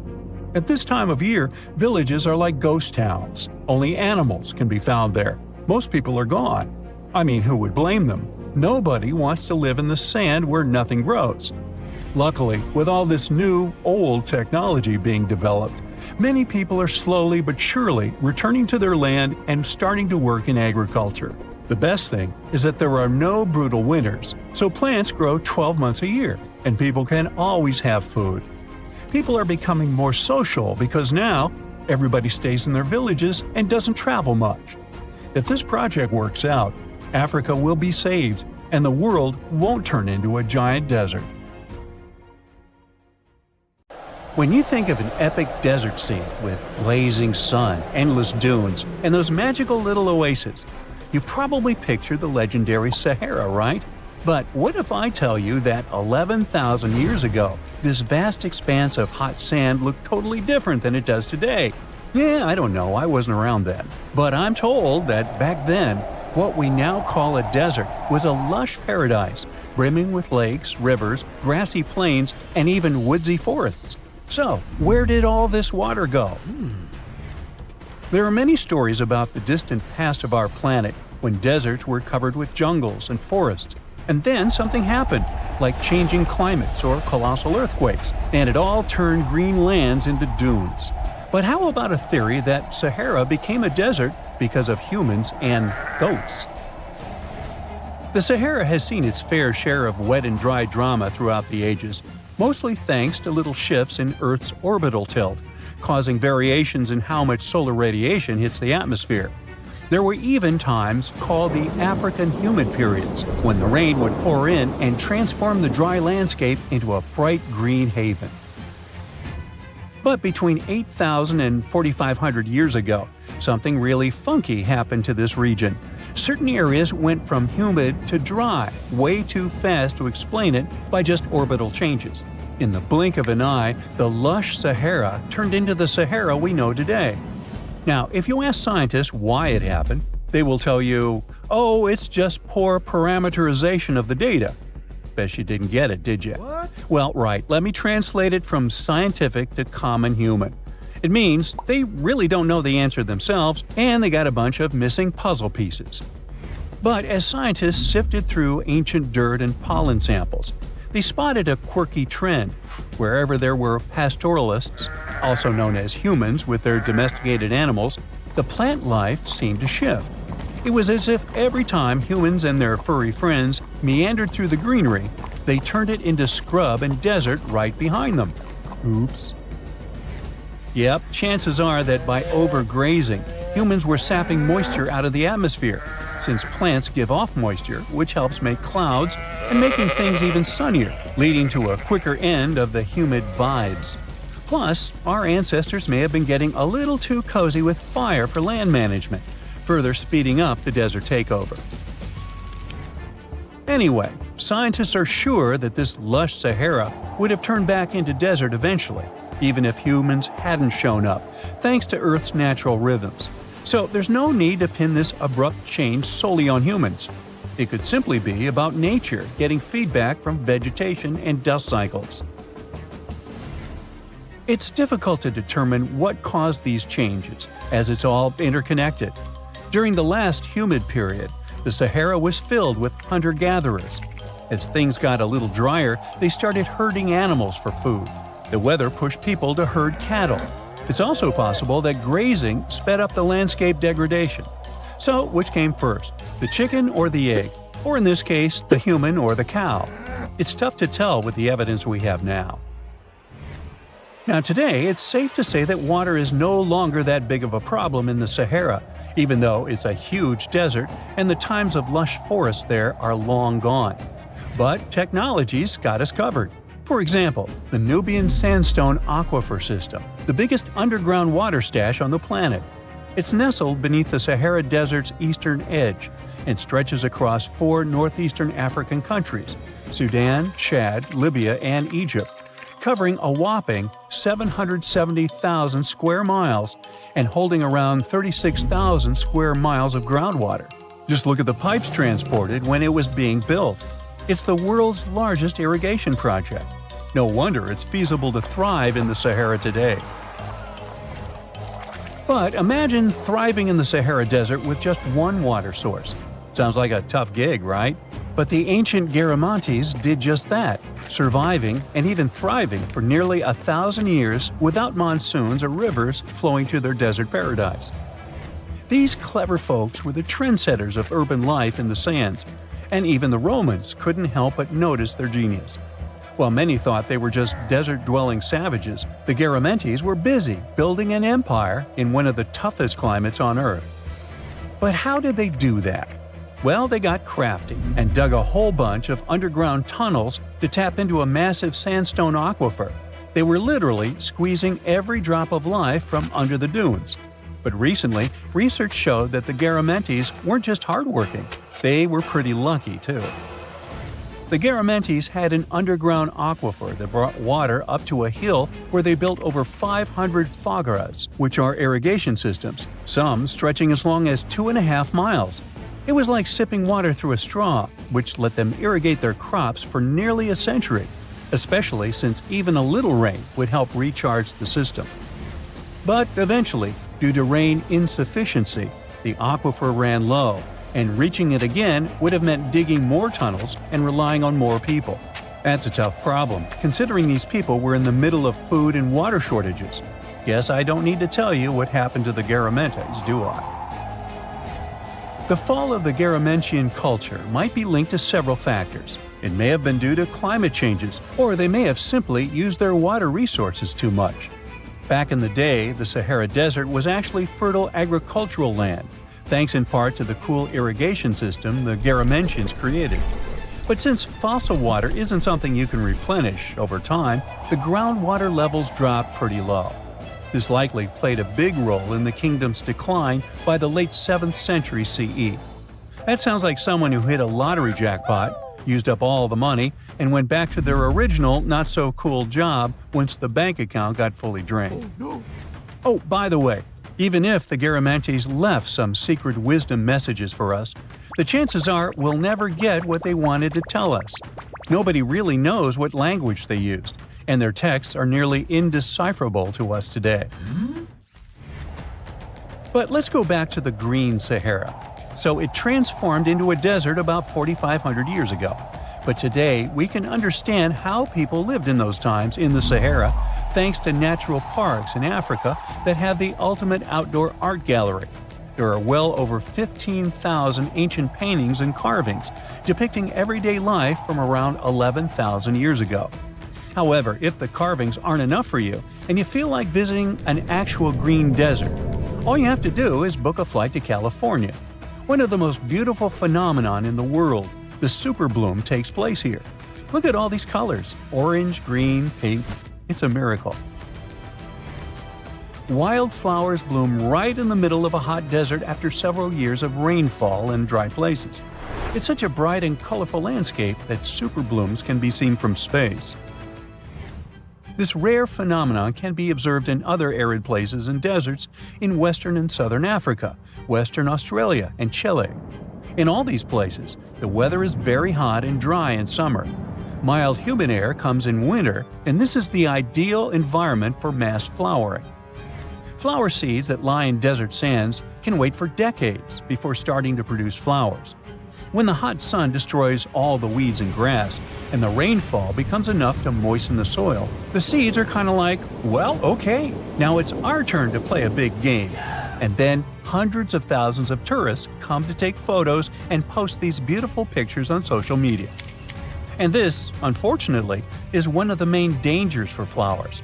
Therefore, if you find yourself in a place like this, don't pick the flowers and don't trample on them. Stay on the path, don't litter. Take only pictures and leave only footprints. You get it? Good. Have you heard of Göbekli Tepe? It's an ancient site in Turkey that literally made historians rewrite history books. Over 11,000 years ago, a group of prehistoric humans crafted an enigmatic masterpiece that's even older than Stonehenge.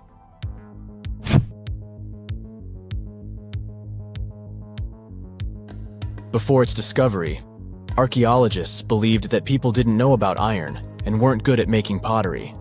They were sure that settled life only emerged with the need for agriculture. But Göbekli Tepe changed this belief.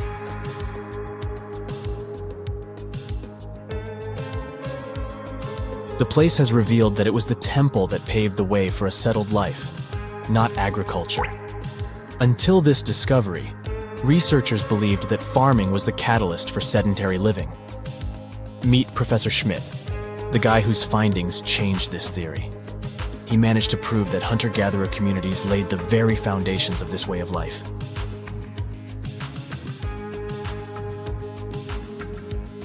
Back in the 1960s, other archaeologists visited the area, but they totally missed the mark. While surveying the region, they stumbled upon a hill with scattered limestone slabs and concluded it was just an old burial ground from medieval times. Little did they know that there was so much more to uncover.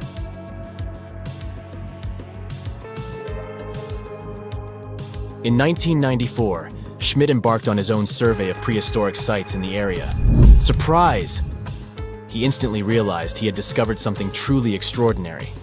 Unlike the nearby flat and barren plateaus, Göbekli Tepe had a gently rounded top, rising 50 feet above the surrounding landscape. Funny enough, the translation of this place's name is Potbelly Hill. Schmidt was sure only humans could have made something like this.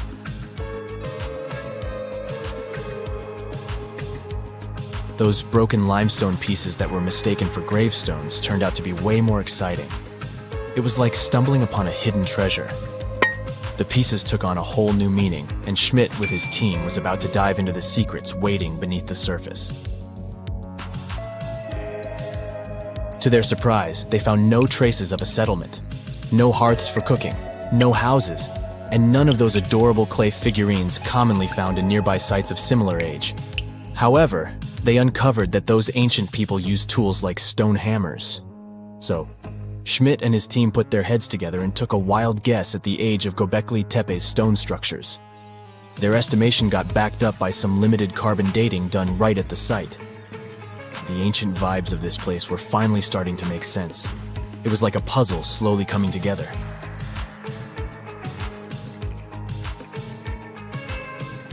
You may think that back then, people didn't have special tools to create something as cool as Göbekli Tepe. Not true. Turns out, these prehistoric folks used flint tools instead of fancy metal chisels. They were also skilled at chipping away softer limestone and crafting pillars right on the spot.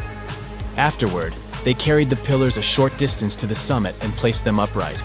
Once the stone rings were complete, they covered them with layers of dirt. Over time, they added new rings, and voila! You've got a cool hill to impress people in the future.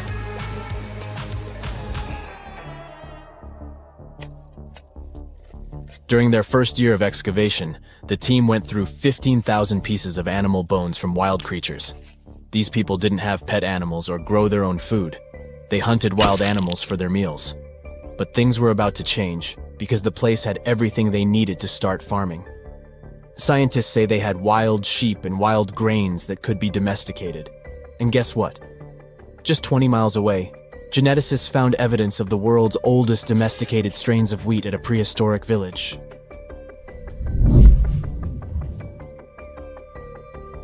These amazing findings have completely changed how we view civilization. In the past, experts believed that people needed to learn how to farm and settle in one place before they could build temples and develop complex societies. But guess what? Schmidt's research flips that idea on its head. He claims that the incredible effort put into constructing these astonishing structures actually set the stage for the development of advanced societies. It means that societal and cultural changes happened before agriculture. Schmidt has this fascinating hypothesis about Göbekli Tepe. He thinks it could have been a special burial site where people left their loved ones. And here's the twist. The burial site was adorned with fancy statues and symbols representing deities from the spiritual realm. The idea that Göbekli Tepe could have served as a sacred place adds another layer of complexity to the whole story. While the site's true purpose may remain elusive, Schmidt's insights invite us to consider the profound interplay between life and the afterlife, and the deep reverence ancient hunter-gatherer societies may have had for their departed ancestors. Now let's talk about the stars of the show, the mesmerizing T-shaped columns that dominate Göbekli Tepe. These mysterious structures range from 10 to 20 feet tall and most likely represent stylized human figures. But one figure stands out from the rest, the three-dimensional lion relief. This depiction really fires up our imagination. Why? Because it hints at the possibility that lions roamed Anatolia during the Neolithic period.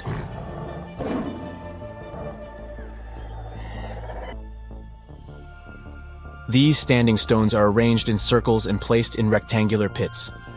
Each circle has a similar setup. Two big T-shaped pillars in the center, surrounded by slightly smaller ones facing inward. Talk about a stylish arrangement. These towering pillars reach a whopping 16 feet and weigh between 7 and 10 tons. Some pillars are plain and simple, while others are like works of art with intricate carvings. Foxes, scorpions, and vultures come to life, crawling and twisting on the pillars' sides. But it's not just animals depicted on these stones. Some pillars have abstract shapes representing humans, and even small carvings of clothing items. Some of them even have belts. Now, there's one pillar that stands out from the rest like a rock star. This super old stone pillar suggests that a comet crashed into Earth. It happened during a chilly period that lasted about 1,000 years. Previous studies examining Greenland ice cores hinted at this comet theory, but now the carvings at Göbekli Tepe prove it right.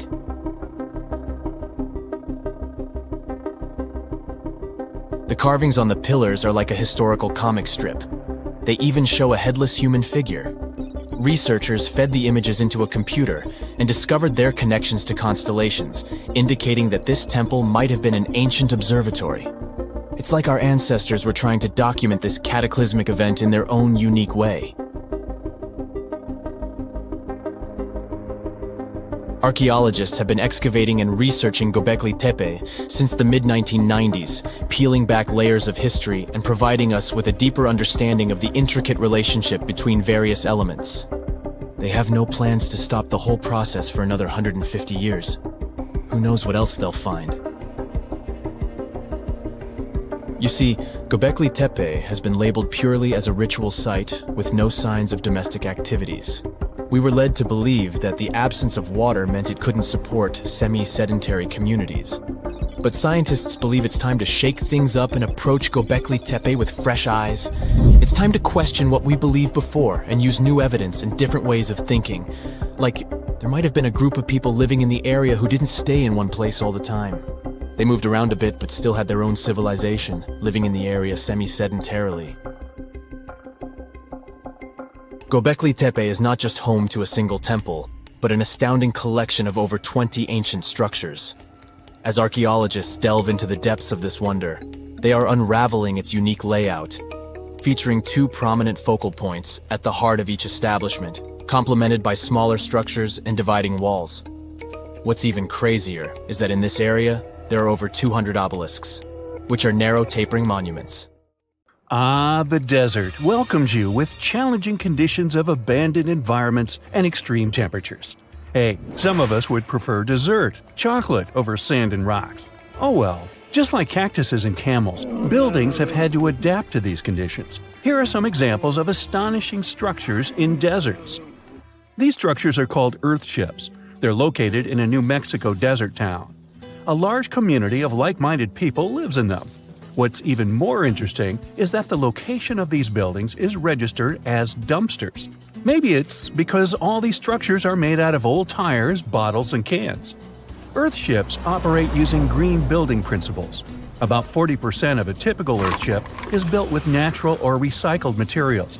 Imagine the walls made up of hundreds of used tires packed with dirt. Then there are layers of floor-to-ceiling passive solar windows. They gathered the sunlight during winter and reflect it in the summer to keep the structures at a reasonable room temperature. You can see plants in corridors and glass bottles or aluminum cans stuffed inside walls. Certainly a distinct house in many ways. Mike Reynolds is an architect who noticed the alarming waste and consumption levels in the 1970s. He designed a fully sustainable home out of cans back then. Almost 40 years later, he becomes the one who brings together all the other earthshippers.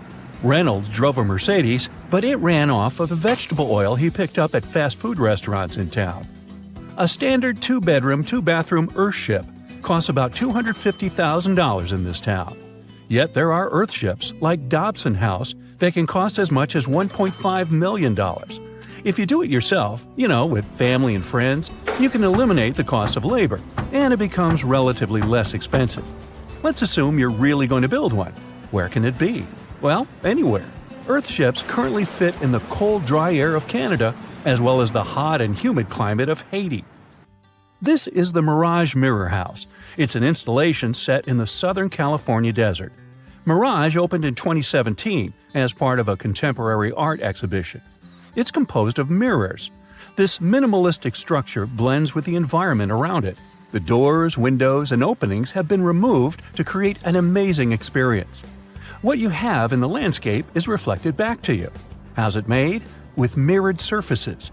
At night, the distant lights refract from the mirrors. In the daytime, the sky is transformed into banks of clouds. There's no fixed scenery in this house. How about seeing a futuristic structure in the deep desert? Architects designed a concept home that pairs perfectly with Elon Musk's Cybertruck. The house has a post-apocalyptic theme. I mean, when I say post-apocalyptic, it's because I can't say it. Anyway, the house is designed to survive in a disaster scenario.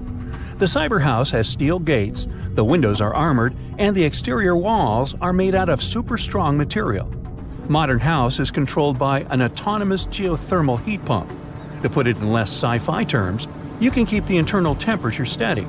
This sleek house has an entrance that can fit the Cybertruck. After all, it's inspired by it in the first place. Plus, the Cybertruck can be lifted to the second floor to be more secure. This is King Abdullah Petroleum Studies and Research Center in Saudi Arabia.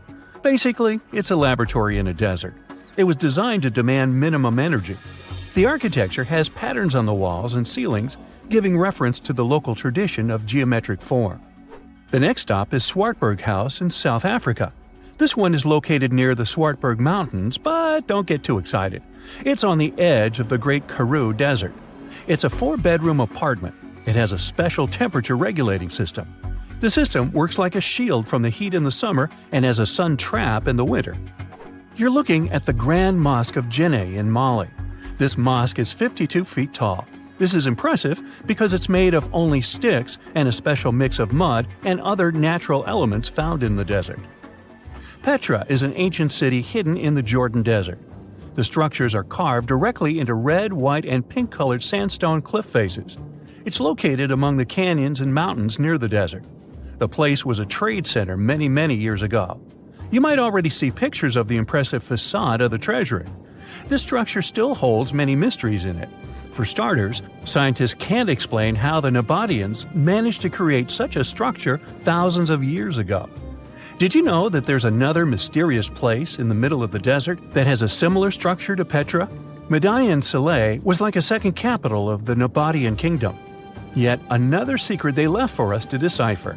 It has over 100 decorated tombs and more than 1,000 non-monumental graves.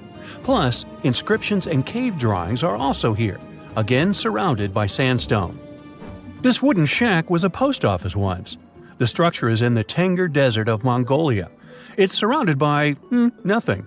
Sand is the only thing that accompanies the lonely structure.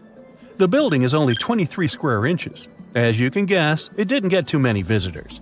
It was abandoned for over 35 years. Its fate changed one day when a woman discovered the building.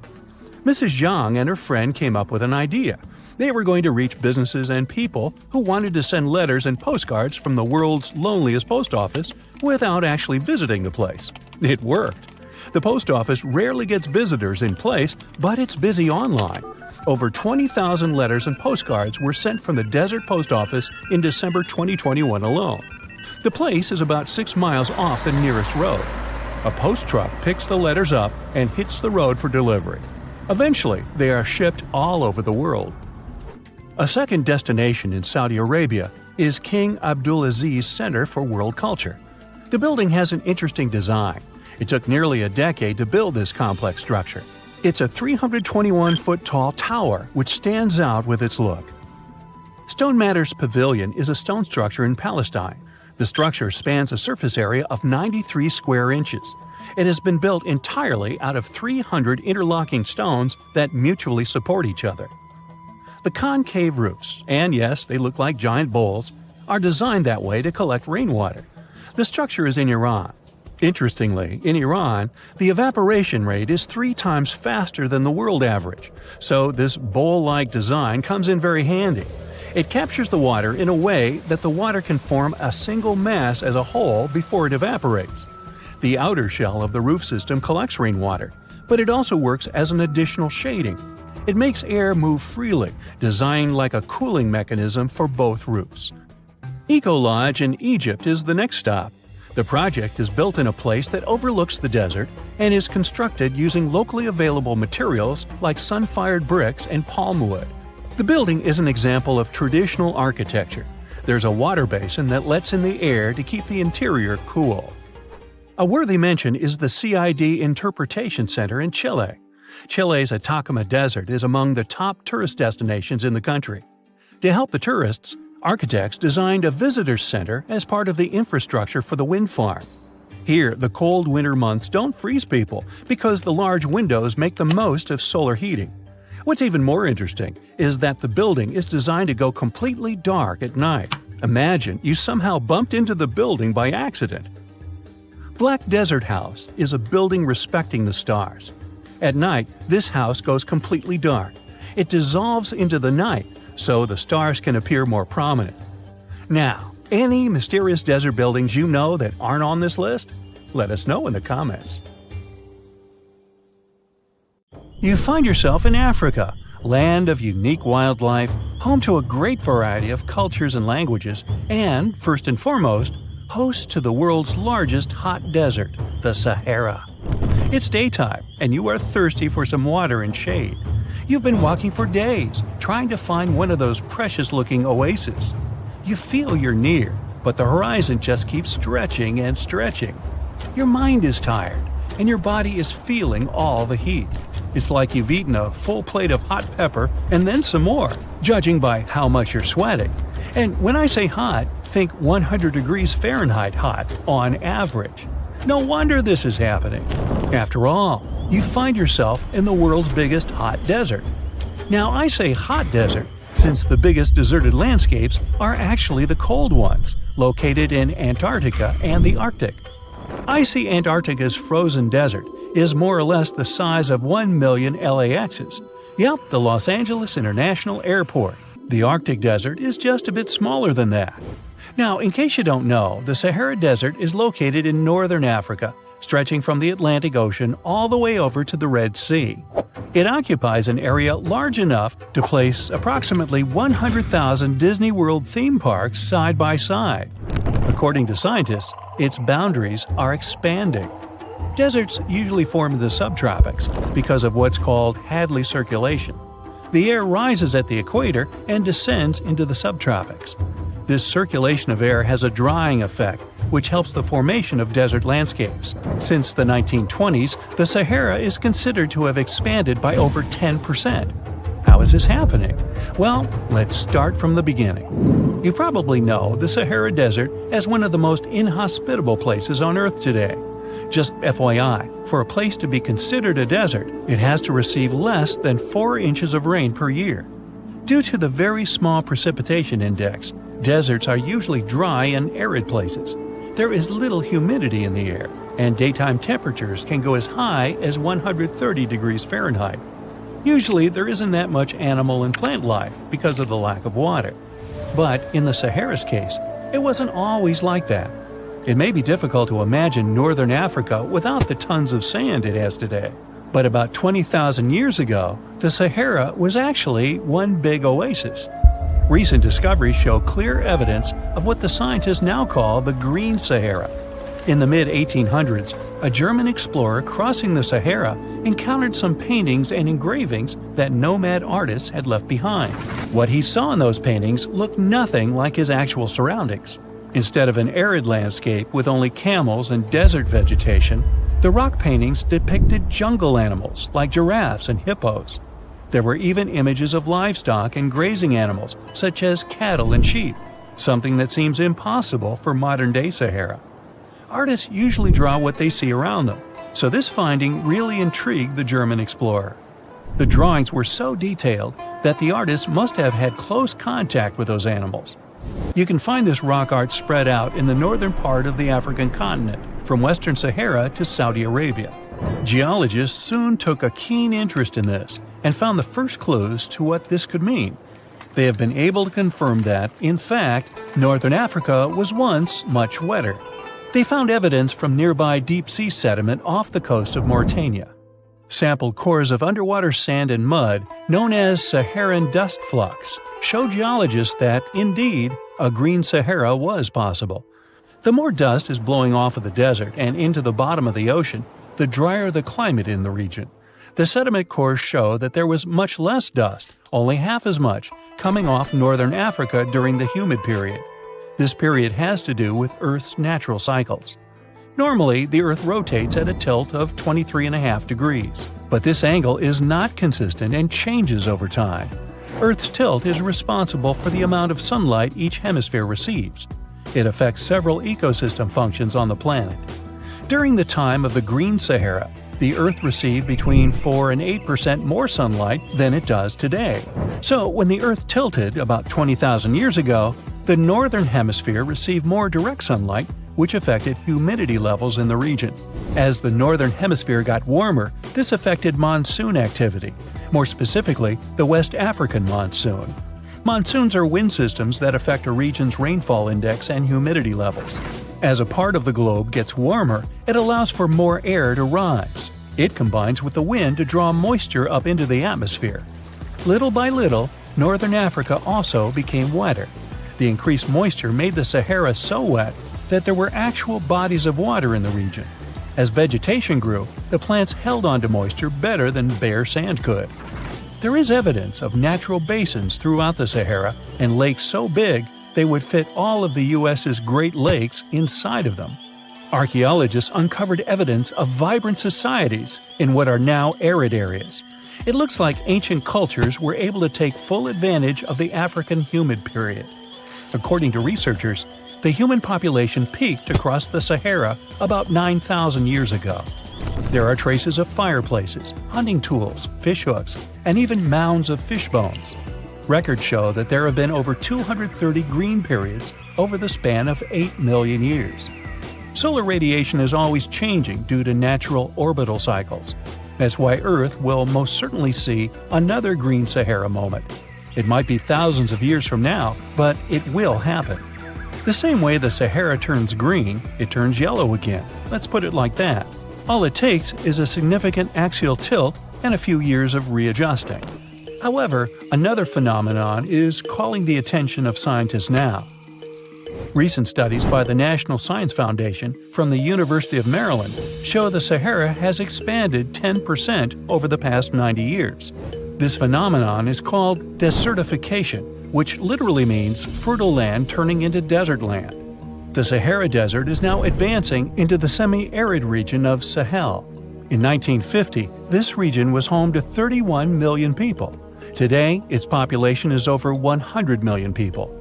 This rapid population growth has largely contributed to the Sahara's expansion. Farmers that were once nomads began settling down. Land usage grew more intense, aiding in weakening the soil. The demand for food has caused an overcropping of the land, so even more of it is turning into the desert now.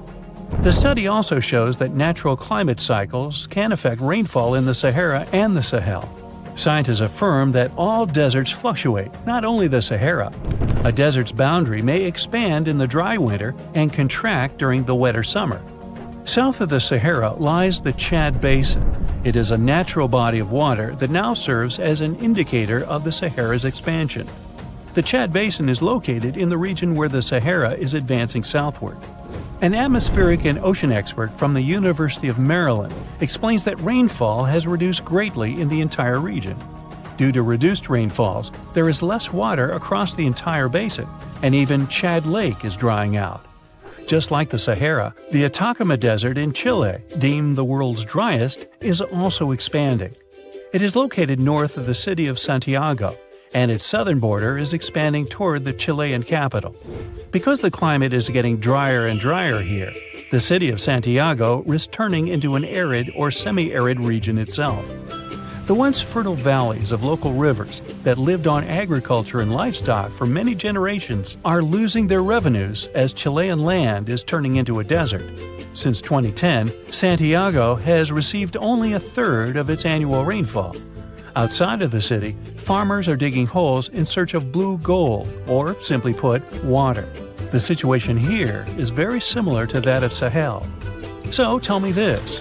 Were you as surprised as I was to find out what has been happening in the Sahara region? Feel free to share in the comments below. Under the burning sun, among the sand dunes, somewhere in the Sahara Desert, you're walking in search of an ancient treasure. Finally, you find a strange rock in the sand.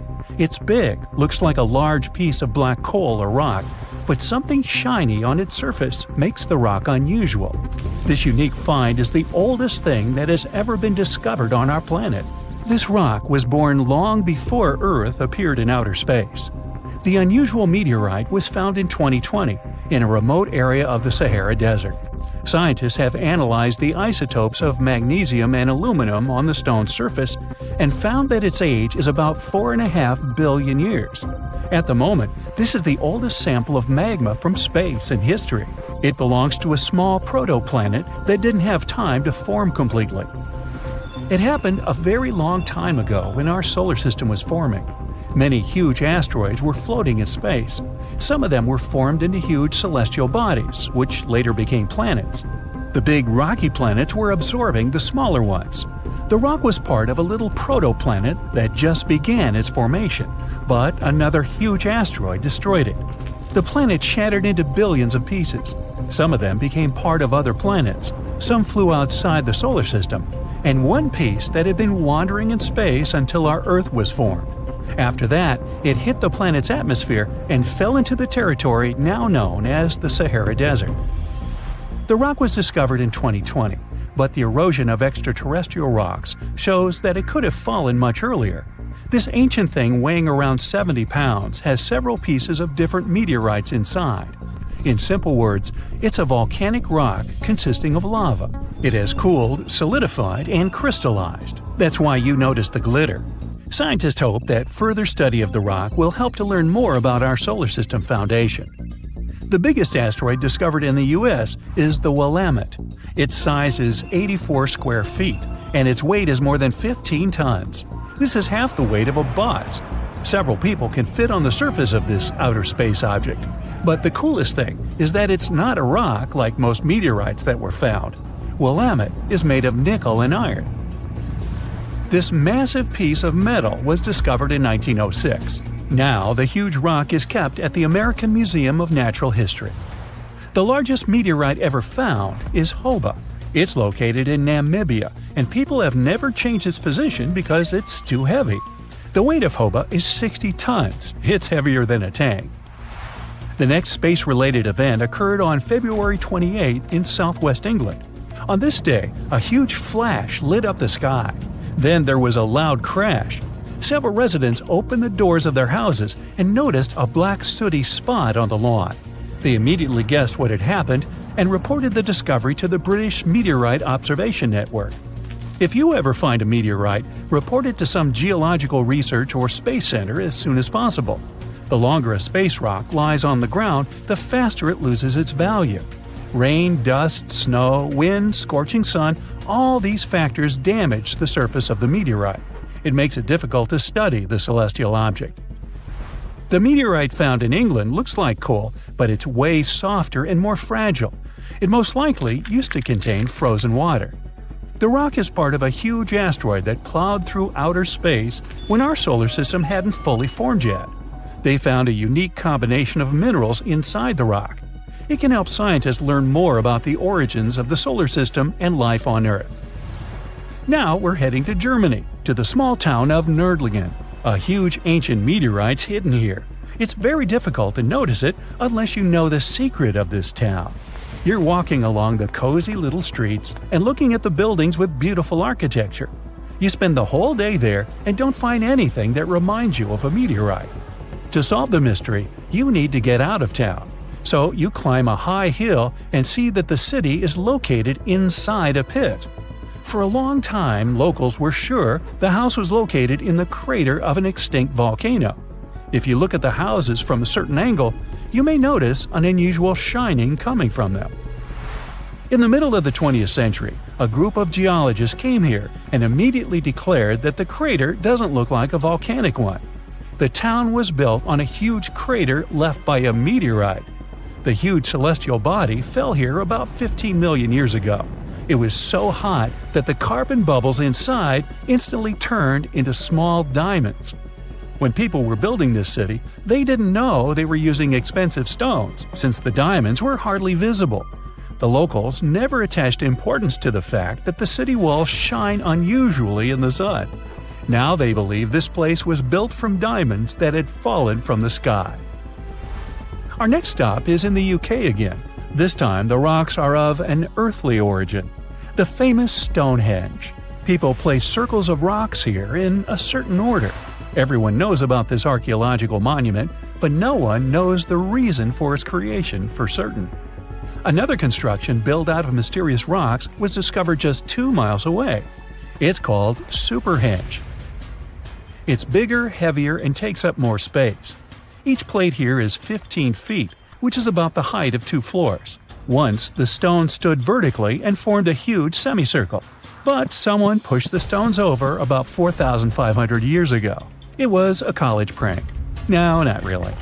That's why they couldn't be detected for a long time. Scientists still can't solve the mystery of Superhenge, but they believe the standing vertical stones were part of some huge monument. Some other amazing rocks are located in the south of Costa Rica. There are big ones, the size of a human, and there are smaller ones, the size of bowling balls. And they all have a perfectly round shape. These giant rocky spheres were created by people. It must have taken years of polishing using stone tools to get the perfect round shape. These balls are incredibly heavy, but can easily roll like a basketball. All the rocks are of a different age. Some of them were created about 2,500 years ago. Most of them are made of molten volcanic magma. Until now, scientists don't know for what purpose these stones were used. They were found in different parts of Costa Rica, near big cities. It's possible that ancient civilizations installed them specifically to show the greatness of local kings. Also, many experts believe the rocks were used as a tool for studying astronomy. The people who knew their purpose of the rocks had disappeared, and the history of the stones was lost along with them. Let's finish our journey with the coolest archaeological find. You're walking through the desert of Peru and climbing a low hill. You look down and notice the surface of the hill is covered with strange lines. You walk far away and see a huge cat on the hill.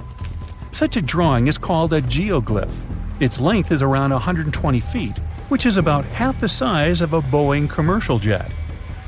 Archaeologists discovered the giant cat in 2020 and found out that it had been created somewhere between 200 and 100 BCE.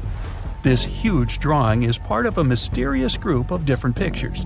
In addition to the cat, there are other animals, plants, and fantastic figures. All of them were found in the desert of Peru.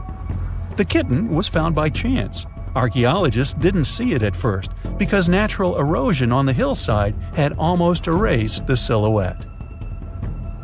You're flying over the Sahara Desert in a small, light aircraft when you spot something truly weird. It seems to belong to a very different part of the world, the ocean. But what ocean can be huge enough for this monstrous sea star to dwell there? You descend and realize that it's not a sea star. It's a towering dune with a pretty unique shape, and it's not alone. From afar, these magnificent sand structures look a bit like pyramids. They have pointed tops and radiating arms. Called star dunes, they're the most complex and largest desert dunes in the world. They're the tallest of their kind, but that's not the coolest thing about them. Researchers have found similar formations on Mars and even on one of Saturn's moons, Titan. Star dunes aren't super rare, but they're especially widespread in southeastern Morocco near the border with Algeria. That's where you're flying at the moment, and the breathtaking dune you're marveling at is Lela Lalia, probably the most famous of them all, a giant 330 feet tall. Scientists believe that it formed in less than 1,000 years. How about doing some research to find out more about these unusual formations? There, I see a great spot for landing. Star dunes got their name because of their multi-armed shapes. They form in areas where winds change direction throughout the year. But even though you can find them in different places on our planet, there is just one confirmed star dune in the rock record, the collective record of Earth's development reflected in preserved rocks. The star dune in question is in Scotland, and it's ancient, from about 250 million years ago. That's all we know about super old star dunes. Probably because we don't know what to look for to identify one. Another problem: star dunes often form in remote locations, which makes them extremely difficult to study. Imagine reaching the nearest settlement, then somehow traveling who knows how many miles to the dune itself, and then slogging up several hundred feet of shifting sand. I'll pass. But you can go since you've already landed, and the dune is right here in front of you. Currently, you're in a dune field called Erg Shabi. Lucky for you, this area has long become a popular tourist stop. Look, in the distance, there are hotels and even a good road. Scientists who examined Lella Lalia before you used ground-penetrating radar to find out more about the sand formation. This equipment can detect the tiniest differences in sand grain sizes and water content under the surface of the dune. That's how you can create a picture of its interior layers. Look out! Phew, it was a close call. See this trench? The researchers dug such trenches to take samples of long-buried sands and then examined them. It's a pretty cool process.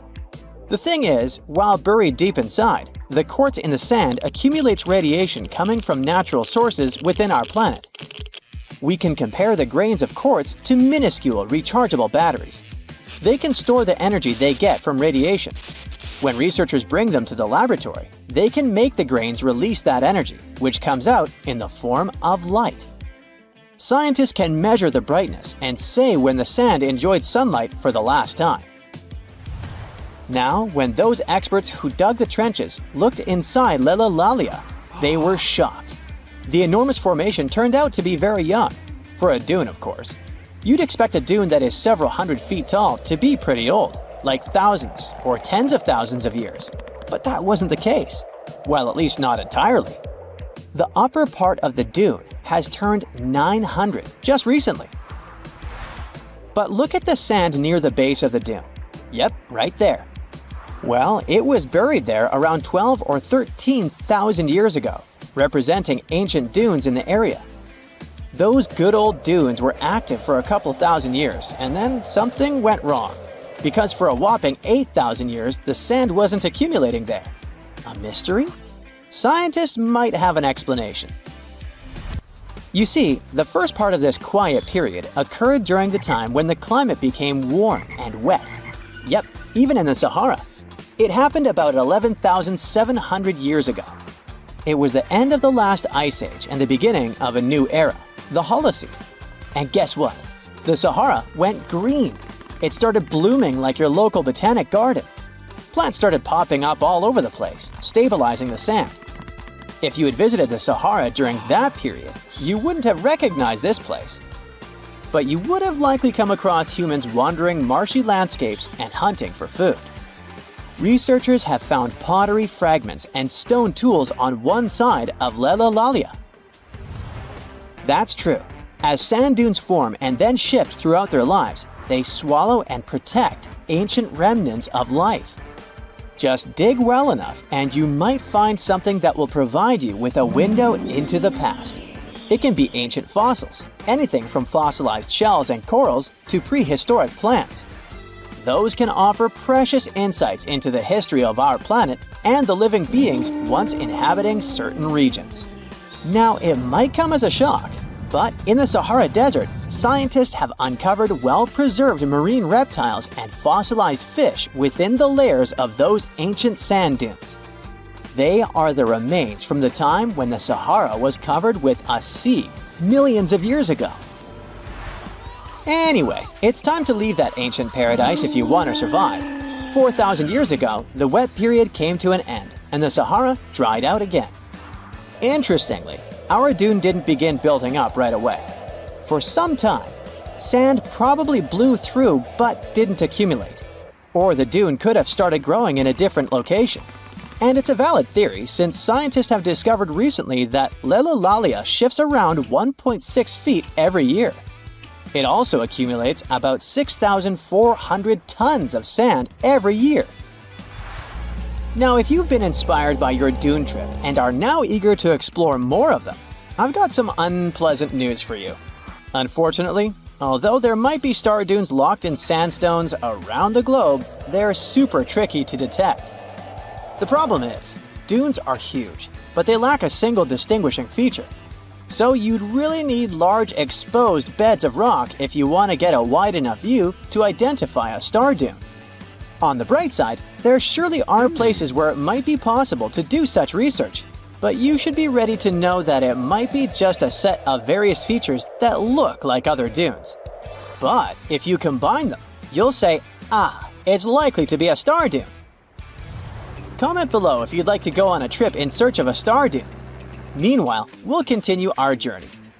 You decide to have some rest and start climbing down the side of the dune. That's when you begin hearing it. Terrible, haunting sounds. Are there ghosts nearby? Worry not, you're safe. You might have heard of a phenomenon called singing sands. As you walk down some sandy slopes, you disturb the grains of sand. They rub against each other, producing friction that creates those eerie melodies. With each step, the sand beneath your feet comes alive in a ghostly choir of whistles and whispers. The sounds range from low hums to loud, high-pitched wails, as if an otherworldly symphony is echoing through the dunes. But of course, scientists have their own very practical explanation, attributing this phenomenon to the right atmospheric conditions combined with the unique size, shape, and moisture content of the grains. Now you've almost made it all the way to the bottom of the dune, but beware of slip faces. When a sand dune reaches a certain steepness, it develops a slope. That's the very slip face I was talking about. This slope is usually on the leeward side of the dune and sheltered from the prevailing wind.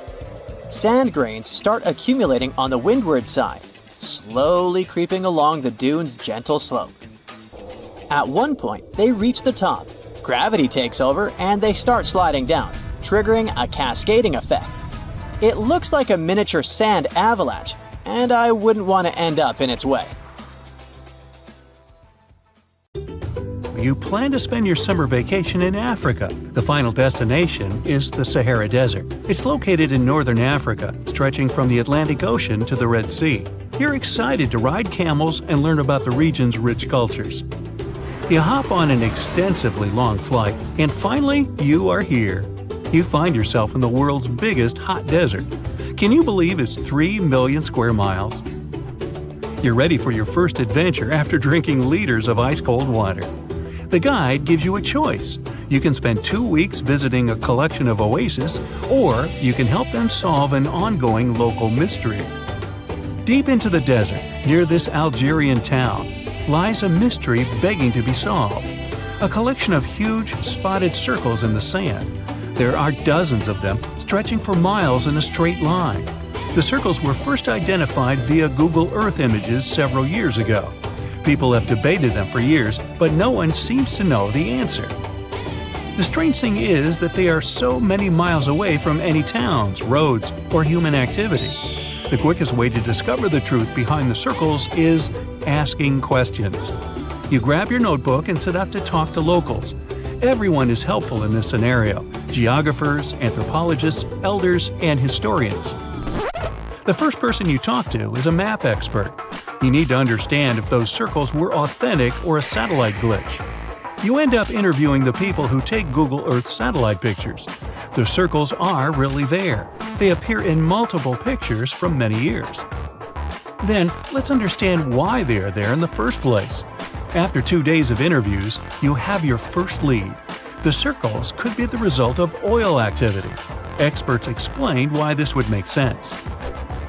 Algeria is a rich area for natural resources, so this would be a sensible guess. Usually, to find out if there is anything worth extracting, companies would undertake seismic surveys. Seismic surveys are a way of analyzing the Earth's surface by sending shock waves into the ground. Depending on how these waves bounce back, you'll know what is located there. A special vehicle could have marked the soil that way. So, did we unravel the mystery? Not quite so. As you know, the Sahara Desert is one of the driest areas on the planet.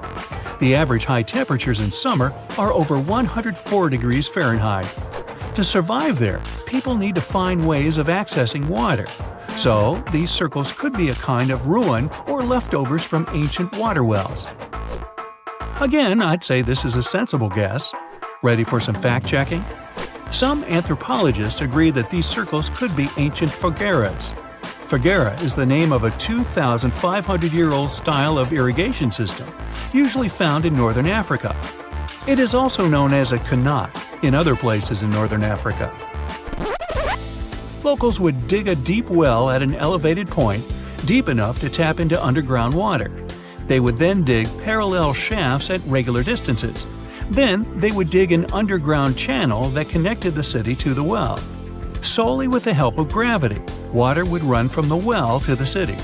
This traditional technology provided water for crops, livestock, and humans. Now, let's say these wells made human-made oases possible. Even the closest municipality name was an indication that this could be true. The name Fogueret Essaouira is actually named after Fogueras, these ancient wells. Now, this lead was proving to be very accurate. You decide to travel over there to see for yourself. You take a local bus, sit back, and enjoy the ride. The landscape in northern Algeria is filled with ancient-looking towns. You even see ruins of wells along the way, on the outskirts of smaller cities. Opening Google's satellite images, you can see the qanat's markings on the ground, a series of holes running down several miles. But as soon as you arrive, you find out you were wrong. Dale Lightfoot, one of the world's leading experts on qanats, said that the circles were definitely not qanats. Even the satellite images confirm this difference. Uh-oh, we were so close. Apparently, qanats or fogueras would not run down a straight line.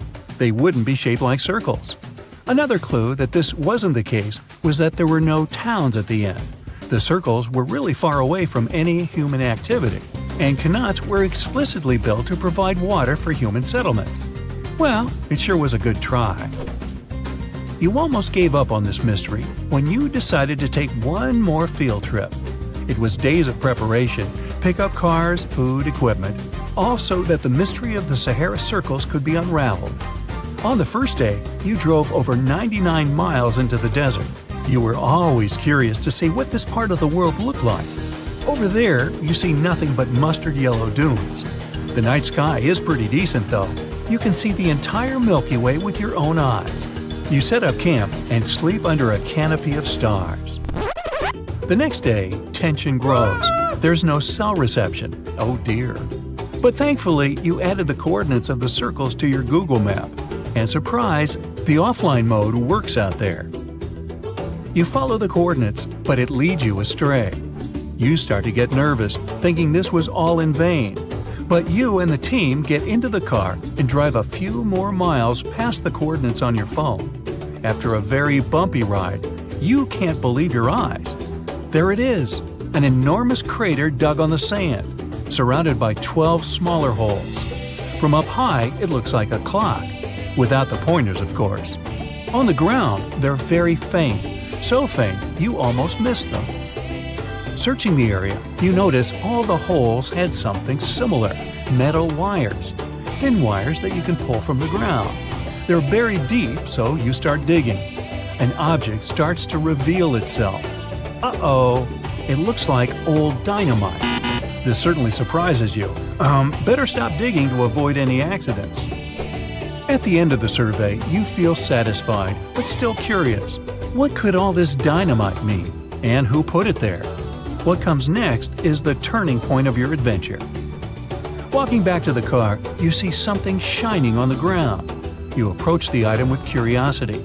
It's round and rusty and looks like a sardine can. What's that doing here? Could this give you more clues about the circle's mystery? Just in case, you pick it up and put it in the car. Back in the city, the puzzle pieces start to reveal the story behind the Sahara circles. You bring photos and the sardine can and show them to local experts. They analyze your material and give you an intriguing verdict. As it turns out, guess number 1 was the closest one to the truth. So, what happened to the first guess? Why do we need to keep digging deeper? Well, because it was only half right. The Sahara circles are not a historical footprint of seismic surveying. Back when the circles were made, this technology didn't even exist. But they sure are related to oil exploration.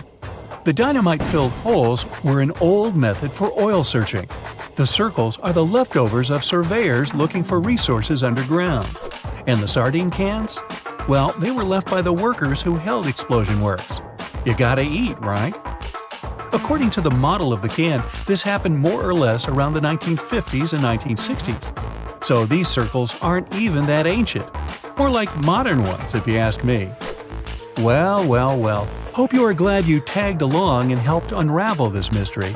See you in the next mystery-solving adventure.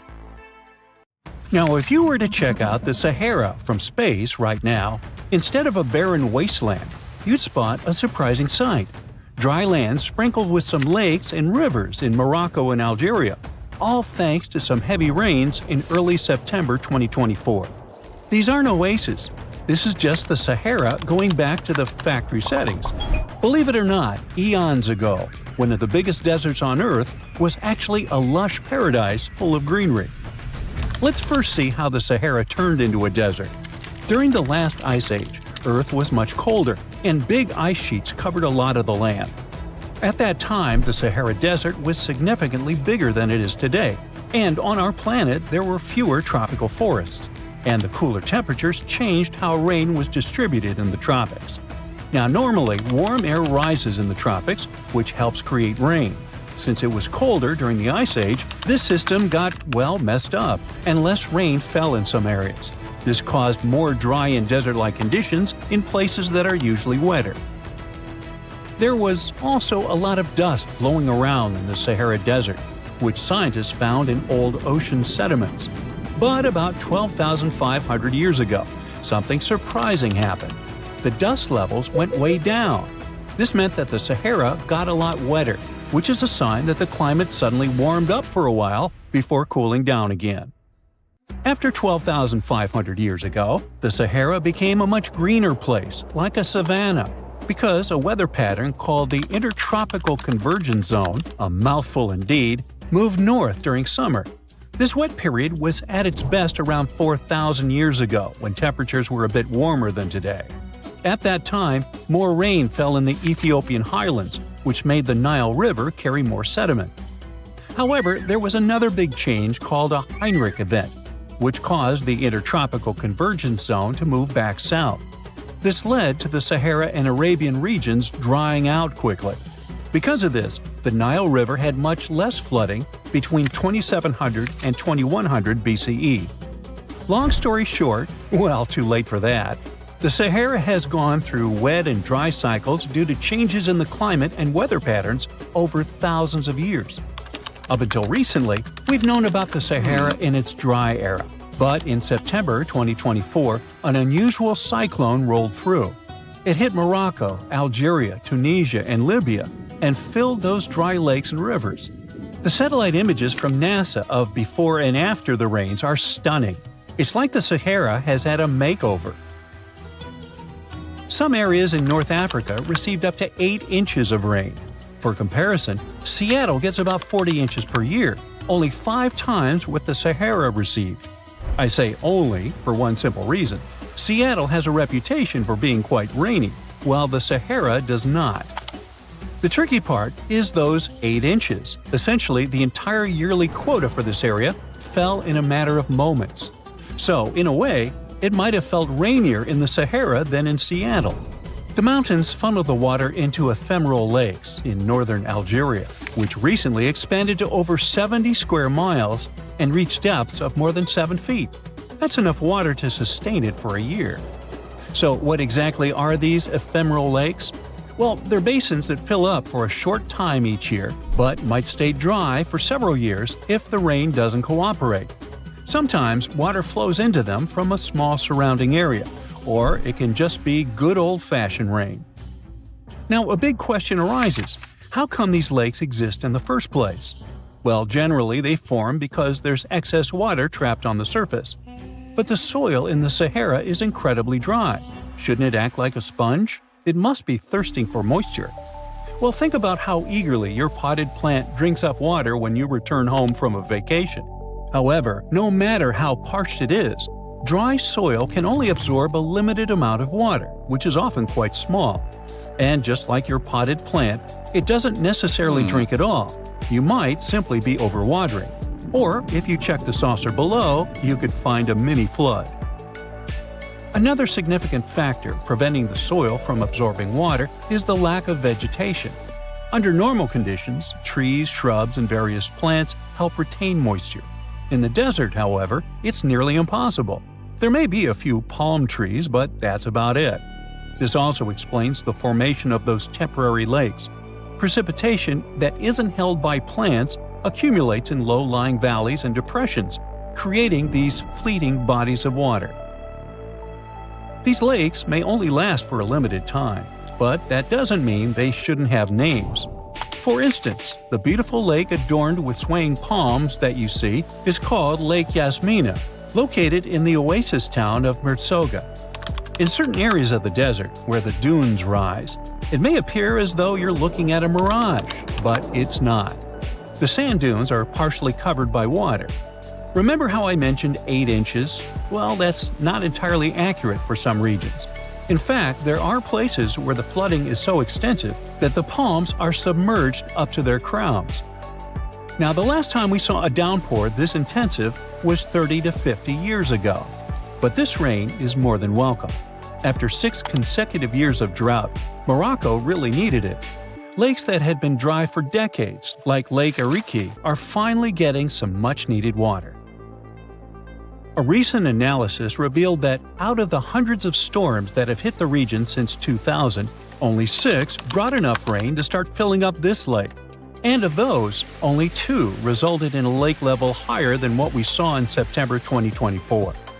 So while this torrential rain seems like a blessing, the big question is, will it last? The answer is yes. When humid air from near the equator meets the hot, dry air from the north, the Sahara Desert tends to get more rain.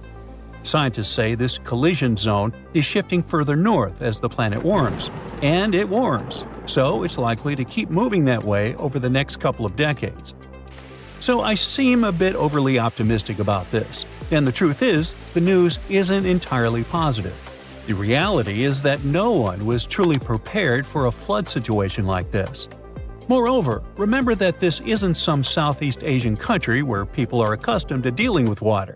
This is the bone-dry Sahara. That said, I think you know what I'm getting at. Tragically, at least 18 people lost their lives to the intense rains in southern Morocco. The authorities are gearing up for even more heavy rain in the region. But if that's the case, could it mean the Sahara is facing extinction? And what would that even mean for us? It might sound a bit strange, but our planet actually relies on deserts, and the Sahara is no different. At first glance, it may seem like a barren wasteland, and it's nothing to write home about. But deserts play a crucial role in our ecosystem. They act as major carbon storage sites and are considered net carbon sinks, with the Sahara alone holding an estimated 1 trillion metric tons of carbon. In the fight against climate change, these existing deserts are like a buffer, helping to keep the temperatures within acceptable levels. Yeah, deserts are scorching hot, but they act as the world's air conditioning.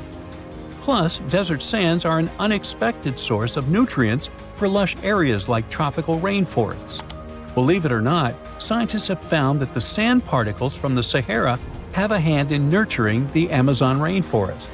These particles travel across the Atlantic Ocean, riding the winds all the way to South America, where they enrich the soil in the Amazon basin. Without the Sahara, experts believe the Amazon rainforest could face serious collapse.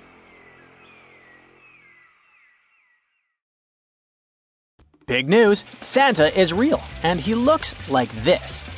I know it's not exactly how we pictured the jolly old guy, but a recently discovered tomb might just be the proof we've been waiting for to show that St. Nicholas was real and Turkish. Turns out, he wasn't a North Pole native, but a kind-hearted bishop from the 4th century, famous for giving gifts to everyone. The legend says he was a wealthy man born in the ancient city of Patara, modern-day Turkey, who traveled to the countryside to help the poor and the sick. For centuries, though, people couldn't be sure he actually existed. Some historical sources say he was buried in Myra, which is now called Demre, Turkey.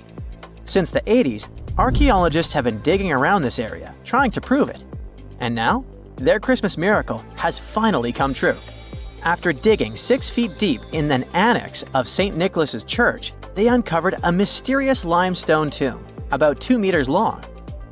While they're pretty sure this is St. Nick's final resting place, they're still searching for an inscription to confirm its exact age.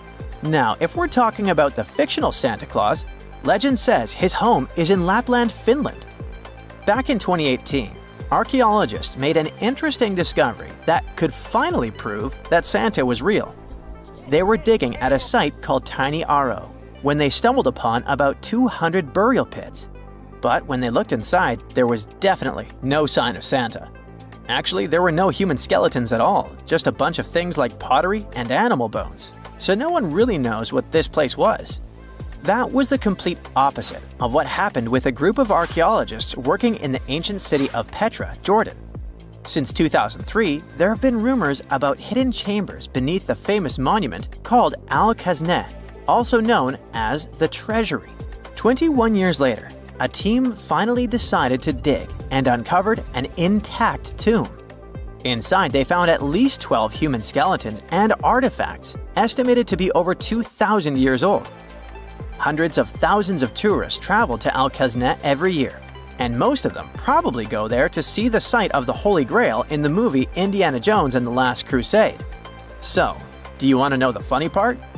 One of the skeletons in the tomb was clutching a ceramic chalice that looked a lot like the Holy Grail. You probably remember the devastating fire that caused massive damage to Notre Dame in Paris back in 2019. Because of that, the building, originally built between the 12th and 13th centuries, had to be restructured. But archaeologists saw it as a golden opportunity to dig into the site and uncover its hidden secrets. The team was only allowed to dig about 16 inches beneath the floor, but that was enough. As soon as they removed the floor tiles and cleared away a thin layer of dirt, they spotted the top of a lead coffin. Then, they found some limestone sculptures, including life-sized heads and torsos. Altogether, they uncovered over 1,000 fragments of different works of art. Ancient statues have been found in the most random places, including a sewer.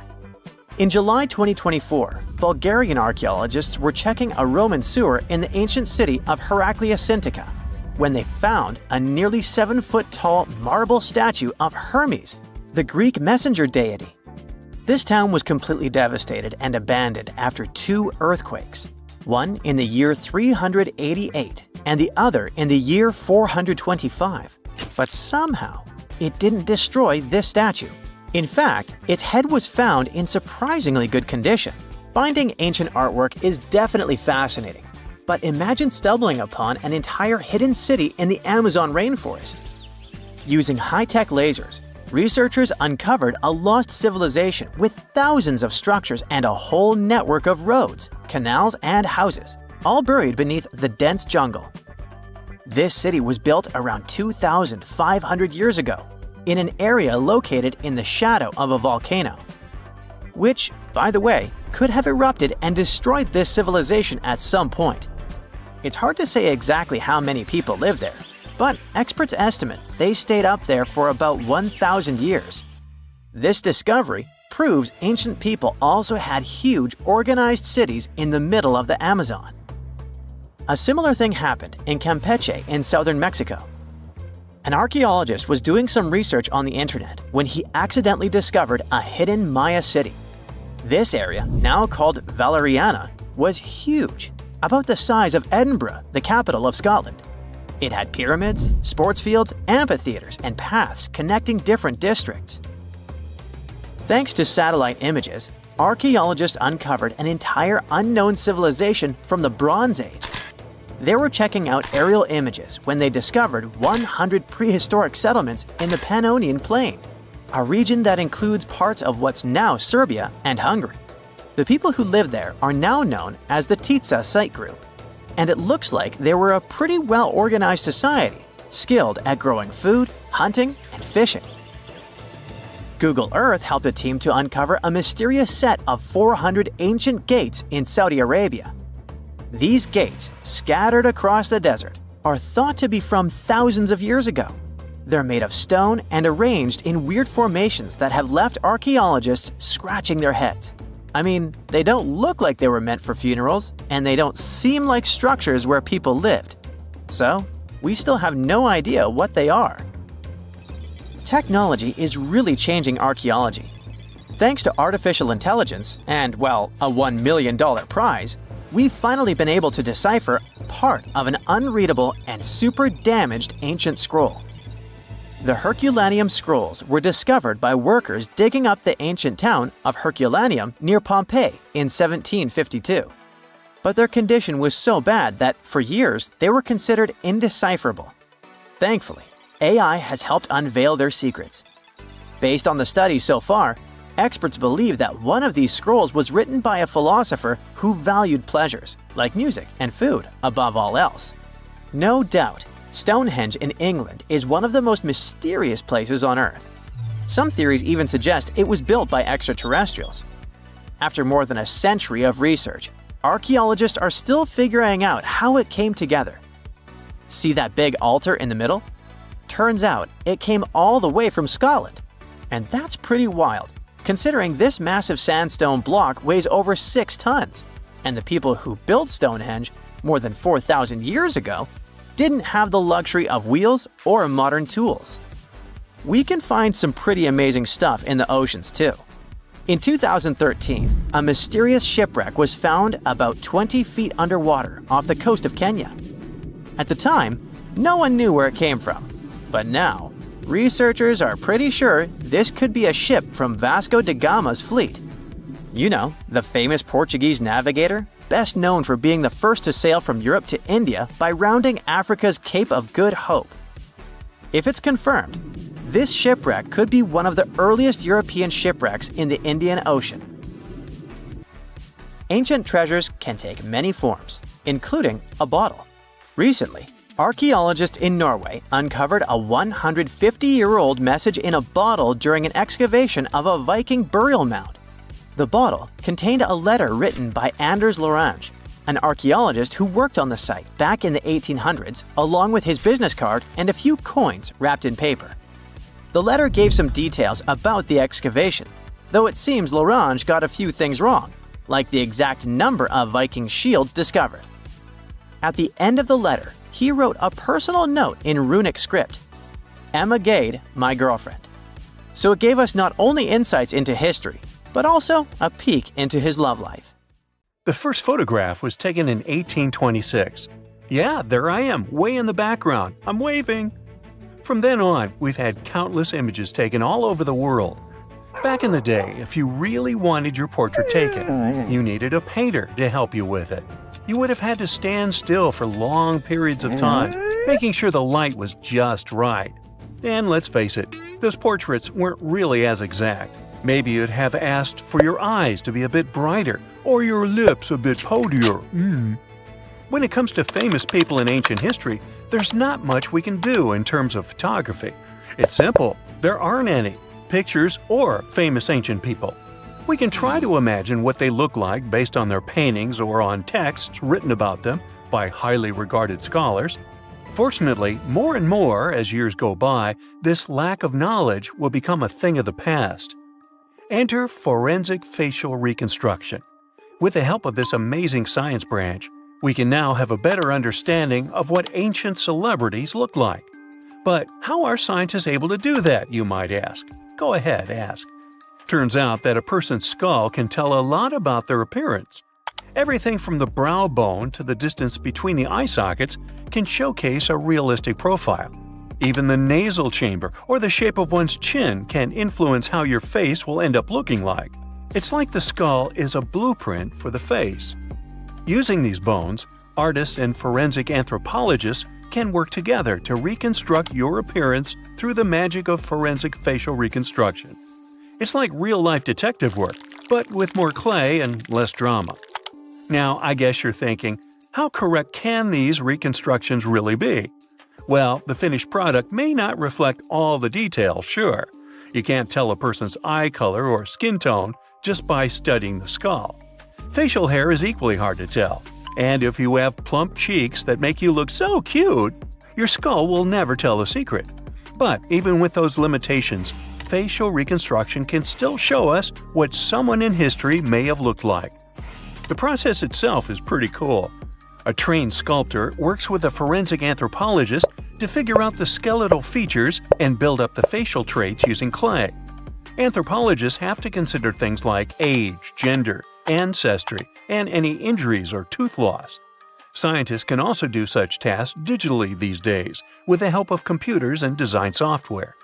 With all these amazing scientific advancements in mind, did you hear the latest news about King Tut's family tree? Well, apparently his possible father, an ancient Egyptian pharaoh, just got a new face makeover. And let me tell you, he's looking regal and serene due to some digital reconstruction magic.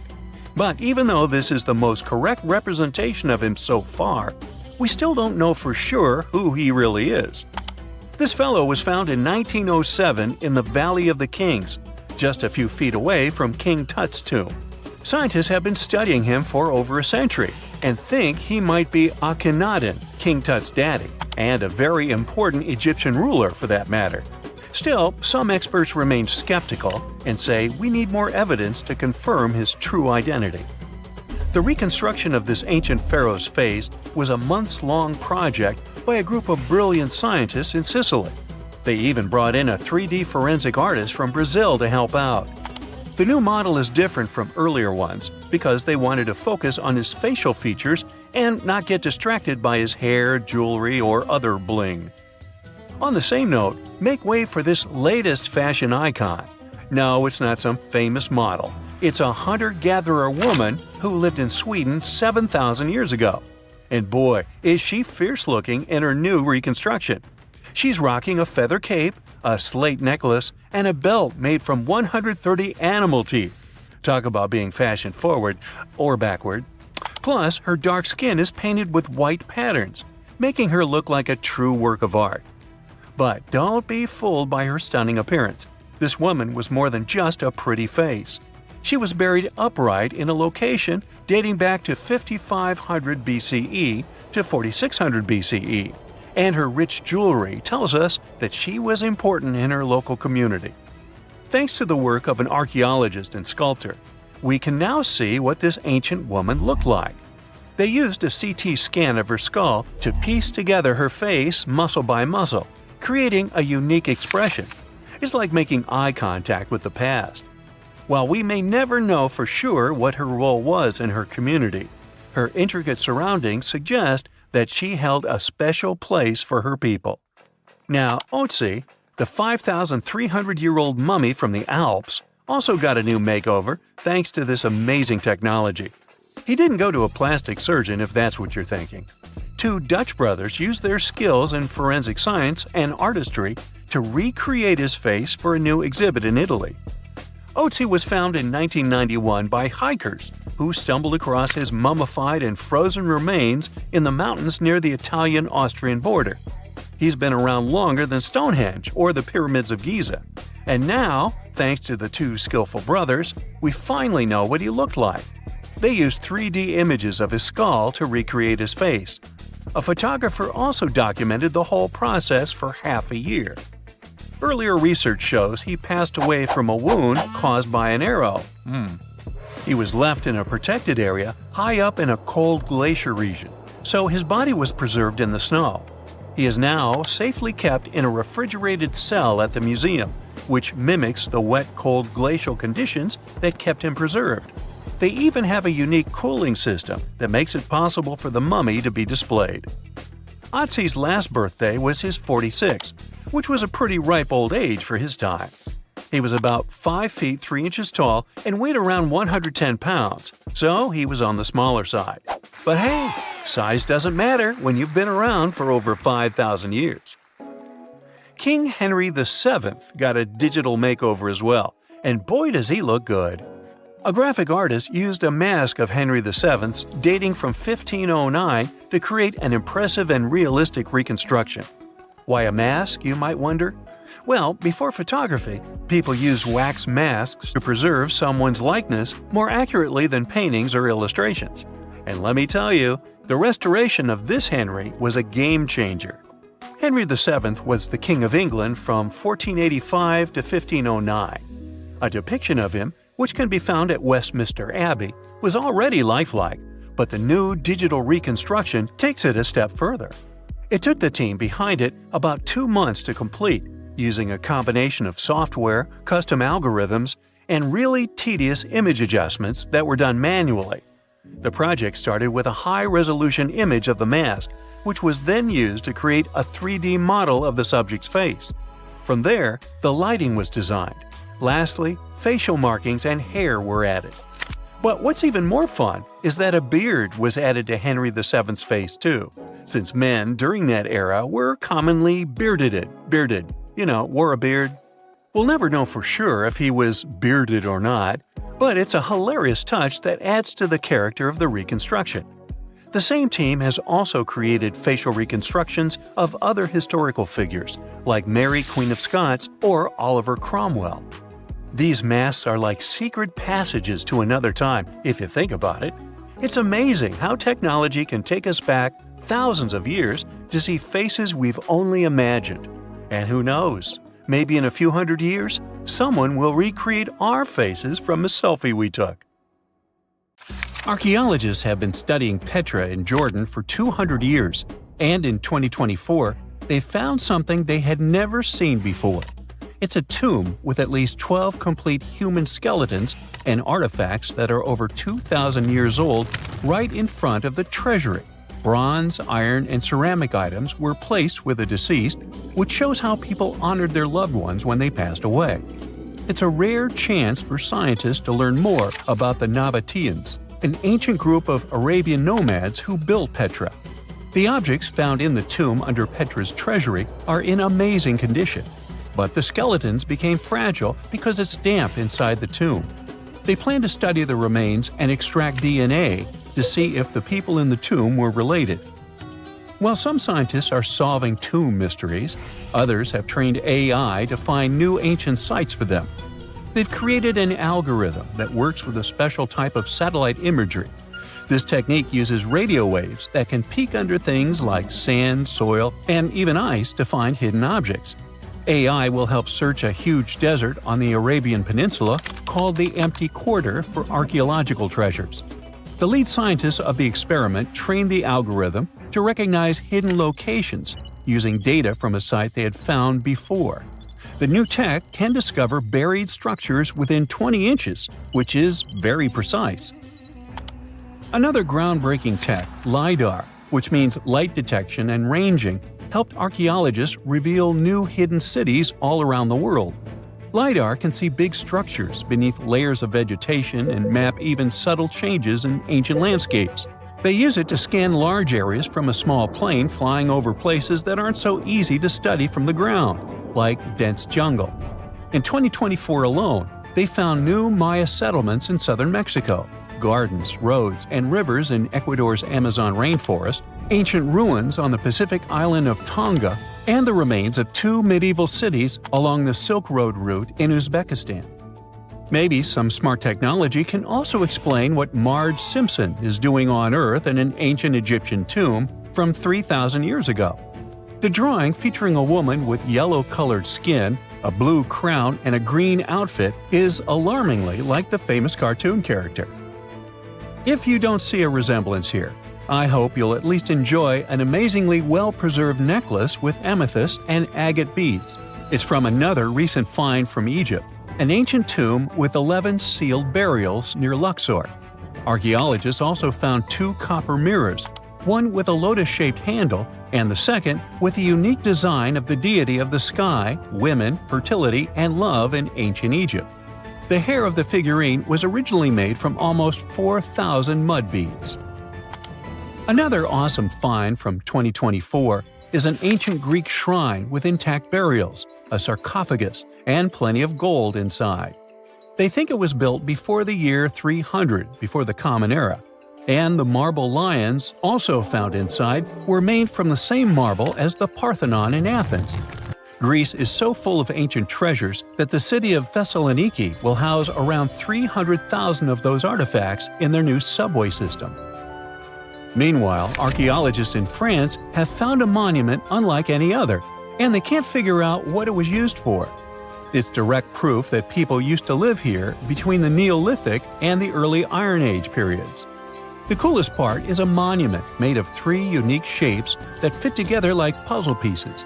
Some gravel found in the monument could mean there used to be a wooden fence called a palisade. People who built it probably used it for protection or decoration.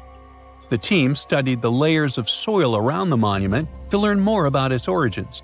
The only tools found so far were sharp flint stones, not the cartoon characters, which were used during the Neolithic period.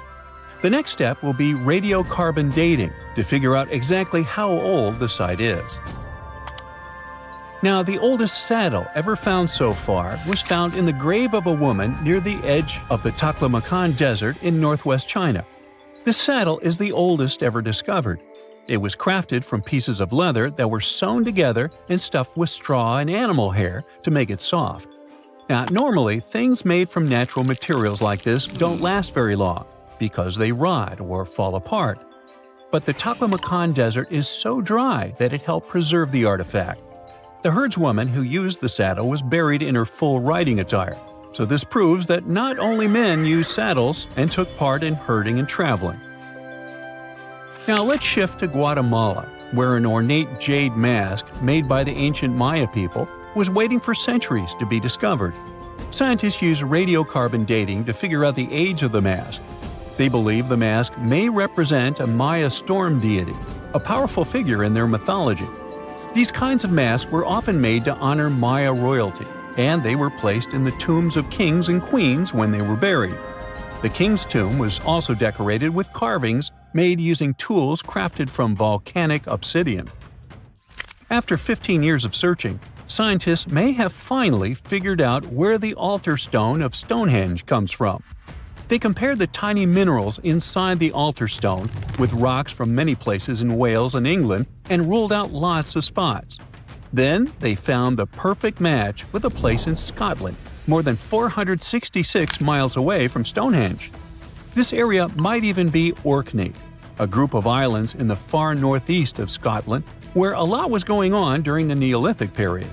The big question now is how ancient people moved such a massive stone so far. The altar stone is over 16 feet long and weighs more than 6 tons. The new theory is that they might have used boats to carry it across the coastline and rivers. Once it was close to Stonehenge, they theoretically dragged it across the land using wooden sleds, ropes, and a lot of teamwork. Meanwhile, in the north of France, an ancient home popped to the surface during the construction of a new house. It turned out to be a luxury urban house for the elite from the 2nd century of the Common Era. The inside of the house was destroyed by a fire, but under the destroyed layer, there are beautiful, real-size fresco paintings. Turkish archaeologists unearthed the arm and foot bones of elephants that lived around 9 million years ago. They also found fossils of early horses, giraffes, and even saber-toothed cats. They've already identified 43 distinct types of animals from this site and collected more than 4,000 fossils. One more cool find from Turkey is a 64,000-year-old workshop inside Incaja Cave. It looks like people used it for 24,000 years non-stop. There are some tools inside, like flakes and blades, which were made inside the workshop. In eastern Turkey, a farmer accidentally found a 1,000-square-foot mosaic from the late Roman or early Byzantine period just beneath the dirt. Experts say it's a one-of-a-kind thing from this region, and it's still in one piece after all this time. The pattern shows dozens of trees, plants, and animals that were found in ancient Turkey. There could be more treasures in the area, so they plan to keep digging. Our final stop will be in Sicily, where archaeologists uncovered a huge ancient thermal complex. Inside, they found 2 rooms with floors covered in colorful mosaic designs, along with a large courtyard surrounded by arched wings. As they kept digging, they discovered more parts of the ancient city. They found new roads and the remains of a huge complex, along with stretches of old stone walls that were part of the city's fortifications. These discoveries are helping scientists imagine what the city might have looked like during ancient times. No one knows for sure whether the bathhouse was built by the Greeks or the Romans, since both civilizations lived in Sicily long ago. Well, there you are. The sun is scorching, you're thirsty. All you can think about is water and ancient bones under your feet. You're wandering through the Sahara, the largest hot desert on Earth. Right now, you're crossing a stretch of sand called Whale Valley. And all over these 75 square miles of land, fossils cover the ground so thickly that you can't help but step on them. Paleontologist Hesham Salam says it's an unusual picture in this place. The bones are poking right out of the cliffs, as if they're calling to you to come check them out. You can spot ribs scattered all over the place. Look at these vertebrae. They're giant. Ooh, the creature they once belonged to must have been up to 65 feet long. The fossils show that the animal had a streamlined body like today's whale, but still had features like hind legs and feet. For scientists, it means a very exciting thing. They might have discovered a fully intact skeleton of a prehistoric whale. It was an animal that lived in this area when Egypt was underwater. You see, today, the Valley of the Whales is the world's largest ancient whale graveyard. You're likely wondering what marine animals are doing in a desert more than 100 miles away from the nearest coast. Well, millions of years ago, this desert was at the bottom of a massive ocean called the Tethys, which stretched from Europe to India. When sea levels dropped, the ocean left behind a seabed covered with fossils. And today, the fossils of some of the earliest known whales rest here, which gives researchers a peek into how today's massive ocean whales may have evolved. The fossils here are super detailed, even with some stomach contents still intact. Uh-oh. Scientists have also found fossils of ancient sharks, crocodiles, and turtles, helping to recreate what this marine world looked like millions of years ago. Now, the first whale bones were discovered in 1902, but it wasn't until the 1980s that people really started to explore the area, only when access to this area became better. Sadly, some fossils had been taken away by collectors before the site turned into a protected area. Most of the fossils are just under the surface, slowly revealed by erosion. Whale Valley gives us an amazing glimpse into millions of years of ancient coastal marine life. But let's move further. Ancient whale fossils aren't the only discovery you're going to make today. For over 150 years, scientists have been puzzled by a strange creature that lived millions of years ago. But now, thanks to some amazing fossils found in Morocco, they've finally figured it out. Look at them. These creatures are called blah blah blah. Nah, I'm kidding. Stylophorans. They look like flattened armor with a long arm sticking out. Researchers discovered these creatures in 2014 and were shocked. The fossils dated back around 478 million years. They found around 450 specimens, and to their surprise, some even had soft tissues preserved, which is super rare. Before this, they only knew stylophorans from their hard parts. Originally, scientists thought these creatures were good old echinoderms, animals like sea urchins and starfish. But new discoveries prove that they had a core body and feeding arm similar to modern starfish, complete with a water vascular system to help them move and eat. This finding ends a long debate about where stylophorans fit in the animal family tree. Now we know they're related to echinoderms, but are more advanced because they don't have the typical 5-ray symmetry. Ooh, come here and look at this giant fossil.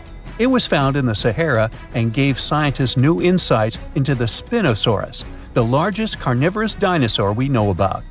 These 95-million-year-old remains also confirm that it was the first known swimming dinosaur. The Spinosaurus had flat, paddle-like feet and nostrils on the top of its crocodile-like head, perfect for staying underwater. It was a pretty weird dinosaur with a long neck, trunk, tail, and a 7-foot sail on its back, so it must have spent a lot of time in the water. At over 50 feet long, Spinosaurus might have been even larger than T-Rex. The first Spinosaurus remains were discovered about 100 years ago in Egypt, but only this new fossil, found in Morocco, helped scientists reconstruct this dinosaur for the first time. Researchers paid attention to the creature's shorter hind limbs and wide claws. These features point to adaptations for life in the water. Its snout and dense bones also suggest it was a swimmer, while its spiked tail likely attracted mates. Hey, good looking, come here often? And here's another astonishing find made in Tunisia, the remains of Machimosaurus rex. Now, so far it's believed to be the biggest crocodile ever. This ancient croc was about 32 feet long and weighed around 66,000 pounds. It was a top predator around 130 million years ago, and its skull was over 5 feet long. Now, this discovery is a big deal because it shows that these crocs stuck around longer than we thought. Before this, scientists believed that they disappeared during a minor extinction event between the Jurassic and Cretaceous periods. Now, let's go back to the fact that the Sahara was once underwater, and some of the largest sea creatures ever lived there. A study published in the Bulletin of the American Museum of Natural History speaks about an ancient body of water called the Trans-Saharan Seaway. It existed between 150 million years ago, covering parts of Western Africa. Scientists spent 2 decades trying to recreate this prehistoric underwater world. They found it was warm and shallow, home to some pretty terrifying creatures, including 5-foot-long catfish and 40-foot-long sea snakes. Yikes! The seaway was cut off from larger oceans for long stretches, which may have helped these predators grow larger because resources were always available.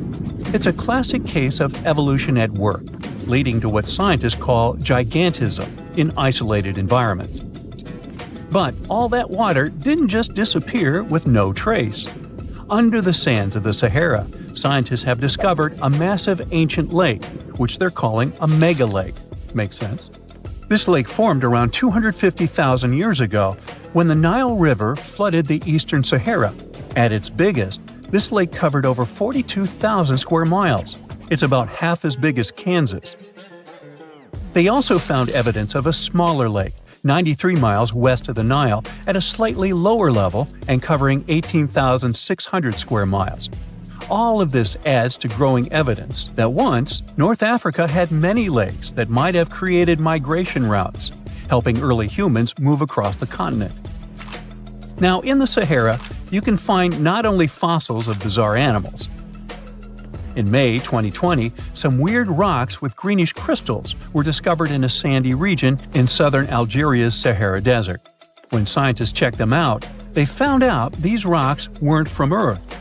They were actually pieces of a meteorite called Erg-Chek 002. This meteorite is super old, like the oldest volcanic rock ever found. It melted ages ago in the fiery heart of an ancient protoplanet that no longer exists. Researchers had recently published a study in Nature Communications, revealing that they have analyzed lead and uranium isotopes in Erg-Chek 002 and found out it's more than 4.5 billion years old. Another cool discovery made in the Sahara is quite unexpected. A few years ago, scientists found what they think are the world's oldest colors, and they're bright pink. These pigments were uncovered from rocks that are around 1.1 billion years old in the Sahara Desert.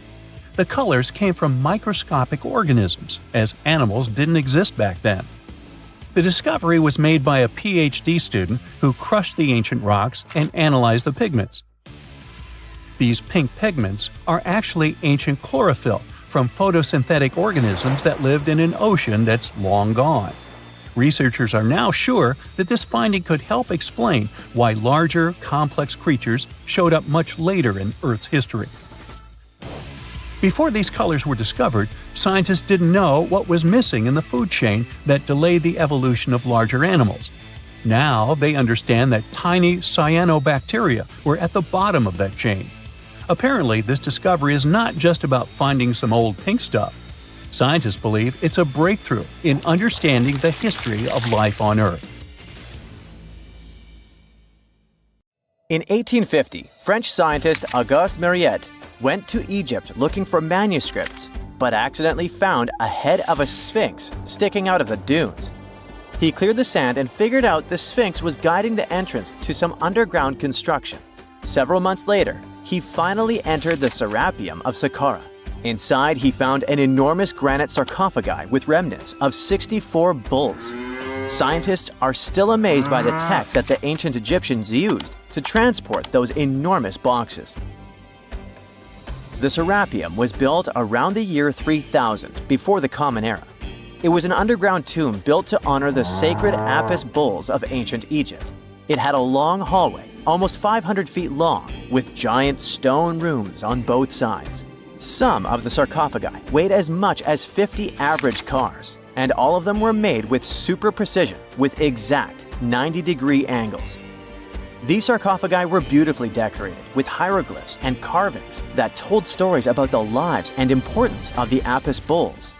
Now, there are 24 sarcophagi left. In ancient Egypt, Apis bulls were very special animals connected to the deity Ptah. They thought the bulls carried Ptah's spirit and wisdom, helped the pharaoh, and protected the Egyptians. Priests looked for special markings on young bulls to find Apis bulls. It could be a white triangle on its forehead, which symbolized divine light, a shape on its back like a vulture's wing, and a scarab shape under its tongue, which stood for rebirth. If a bull had these signs, they believed it was chosen by Ptah and treated it like royalty. The chosen bulls lived in a special temple in Memphis, the city where they worshipped Ptah. They received the best care and offerings from visitors who wanted their blessings. When an Apis bull passed away, it was treated with great honor and mummified. When Mariette entered the Serapeum, he noticed traces of rollers on the gallery's floor and found 2 wooden horizontal winches. Each had 8 levers. Later, other explorers saw double rails. The burial chambers were lower than the hallway floor. To get the boxes into place, workers filled the chambers with sand so the sarcophagi could be rolled in straight. Then they slowly removed the sand to gently lower the boxes into perfectly cut spaces in the bedrock. A carved stone sign found in the Serapeum said it took 28 days to move just one sarcophagus and its lid into its spot during the time of Ptolemy II. The extreme precision of the sarcophagi with 90-degree angles also has an explanation. Ancient Egyptians wrote texts, or rather, papyrus, on geometry a long time ago.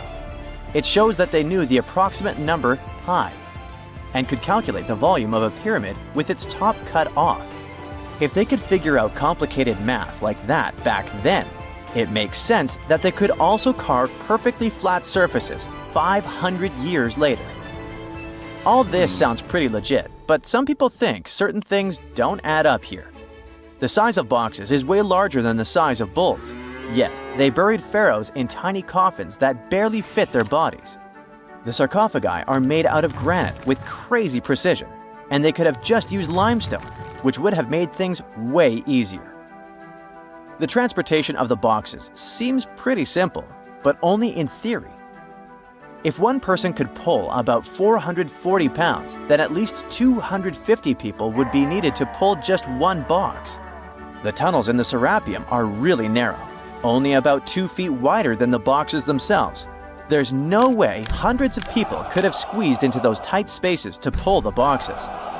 And even if they did, how would they turn the box in the cramped corridor, lower it into its niche, and place it perfectly in the middle?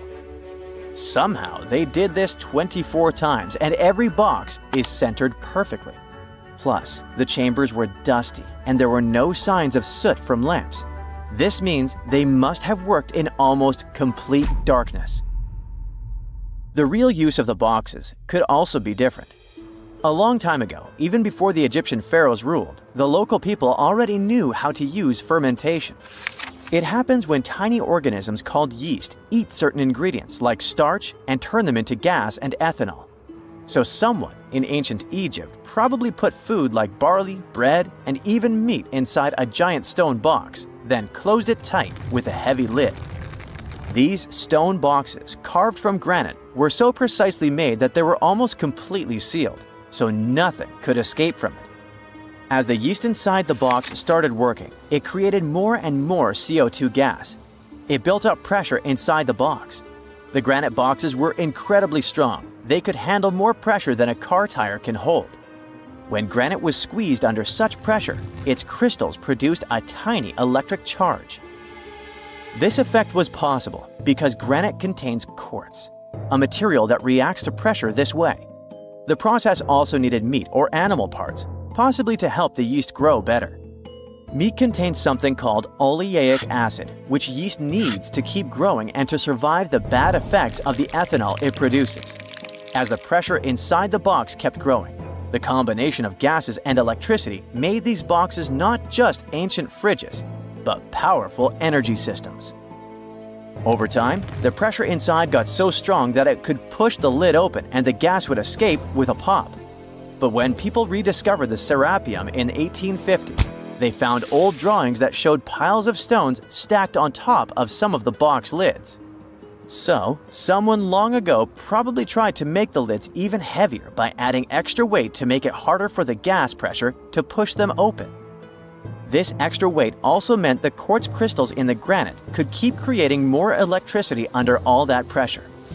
If someone opened one of these stone boxes thousands of years later, they would only find bones from bulls that were placed in the box.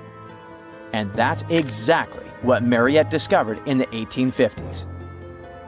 They opened the Serapeum for visitors soon after the first excavations in the second half of the 19th century. Prince of Wales even had a luncheon with his guests in one of the sarcophagi. Sands and earthquakes made the site inaccessible for a while, but now you can visit it again and try to solve the mystery yourself.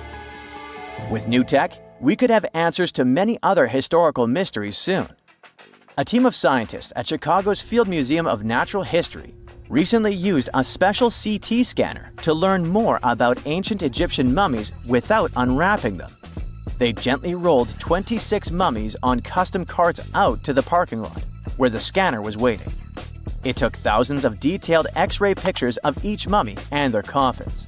When all the pictures were put together, they created 3D images that showed what was inside, the skeletons, and some artifacts. The scientists hope these images will help them understand ancient Egyptian burial practices from over 3,000 years ago.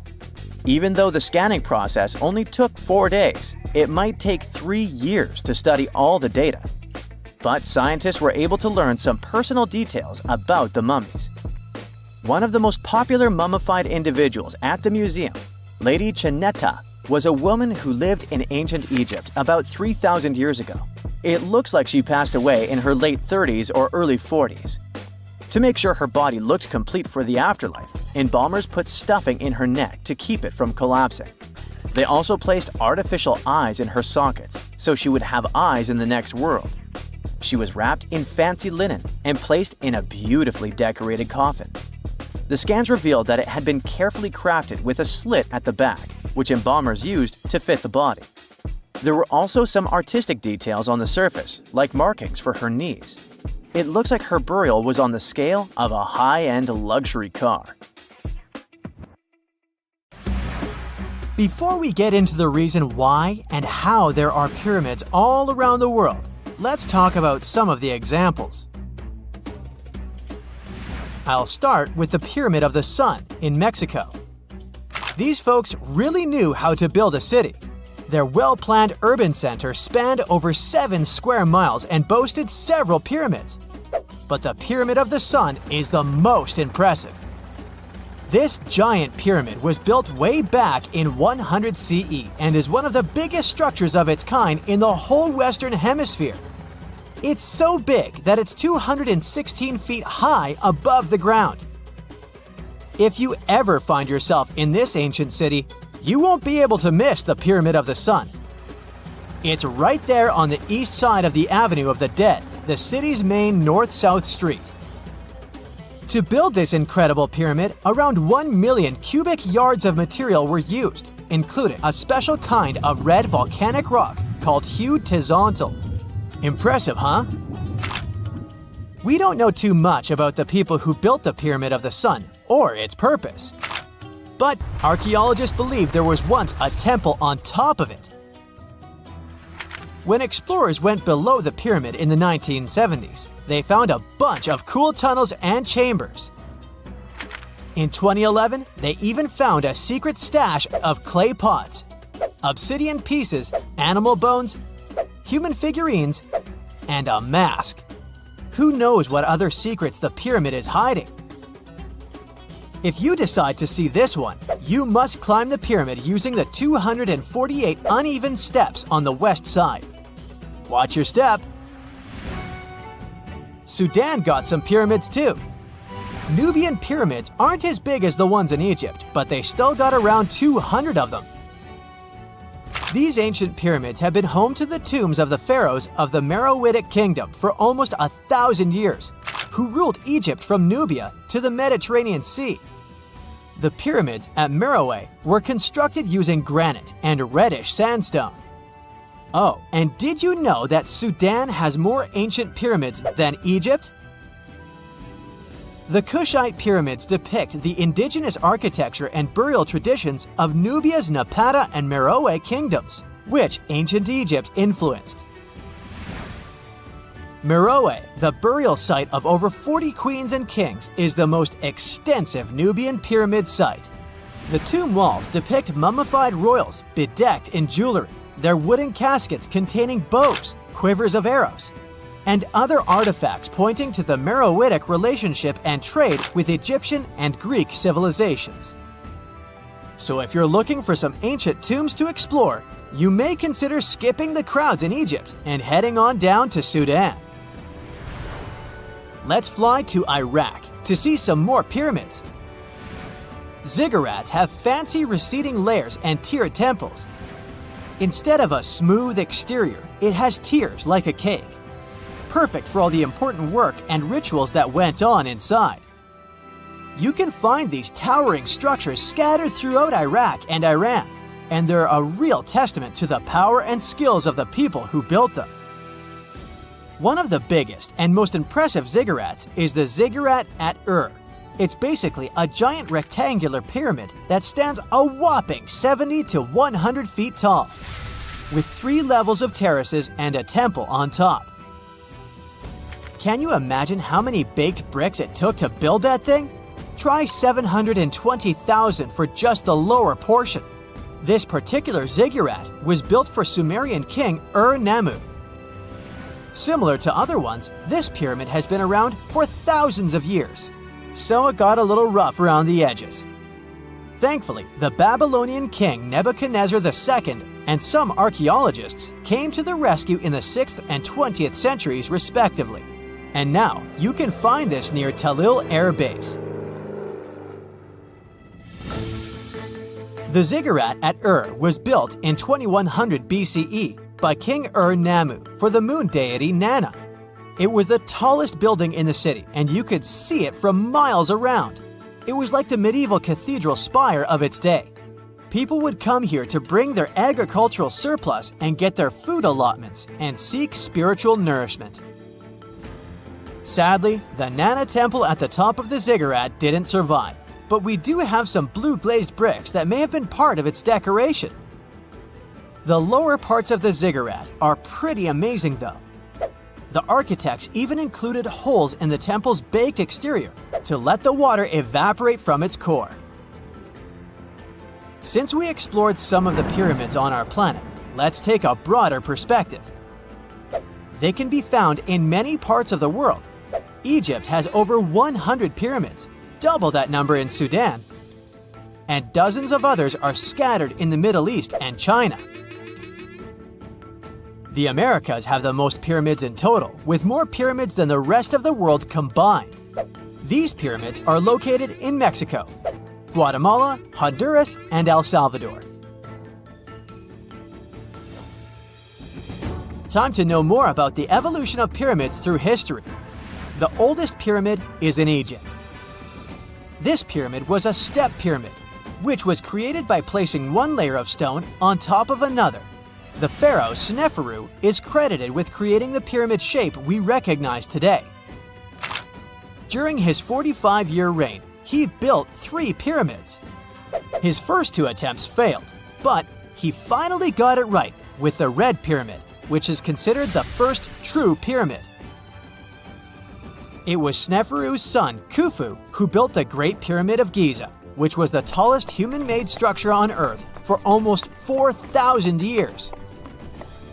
Latin American pyramids are similar to early Egyptian step pyramids, but they were built independently, with no knowledge of each other.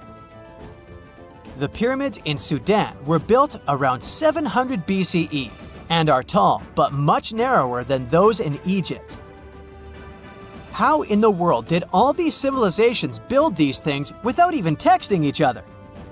After all, the Aztecs, Mayans, and ancient Egyptians were about as different as possible.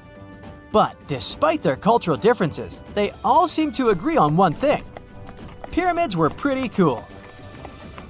Step pyramids are all around the world because they were the most feasible and stable way to build large and tall structures without access to lighter building materials like wood and metal. The triangular form with a square base is the best way to build a sturdy structure, and having a cube structure would require more material for less height. Now, when it comes to pyramid design, the Egyptian pyramids were like giant triangles with a square base, smooth sides, and a pointy top. On the other hand, the Aztecs and Mayans went for a tiered cake look, with steps leading up to a flat platform on top. So, while all these pyramids share the same basic shape, they have their own unique flair. Each group built its pyramids using different materials, techniques, and slope angles. So while they may have been inspired by each other's work occasionally, they were just doing their own thing. Egyptian pyramids had smooth, angled sides that were designed to help the pharaoh's soul ascend to heaven. The Pyramid of the Sun was built over a series of caves that served as a passageway for the deities. The Maya built the temple of Kukulkan in Chichen Itza to honor the deity Kukulkan, usually represented by a serpent. Nicknamed El Castillo, it has 91 steps on each side, plus a platform. That's 365 steps, one for each day of the Mayan calendar. Tell me, Brightsiders, how were pyramids built? To begin with, humans made them, not a foreign race from space that landed on Earth. You see, one thing that all pyramids have in common is that they were built without advanced tools or even the wheel. It took a lot of people to build them, including skilled laborers and architects. For example, it's estimated that 20,000 people built the Great Pyramid of Giza, and it's believed that most of them were skilled laborers. Building pyramids was a massive undertaking that required years of planning and effort. The Great Pyramid at Cholula, Mexico, took 600 years to complete. That's it for today. So hey, if you pacified your curiosity, then give the video a like and share it with your friends.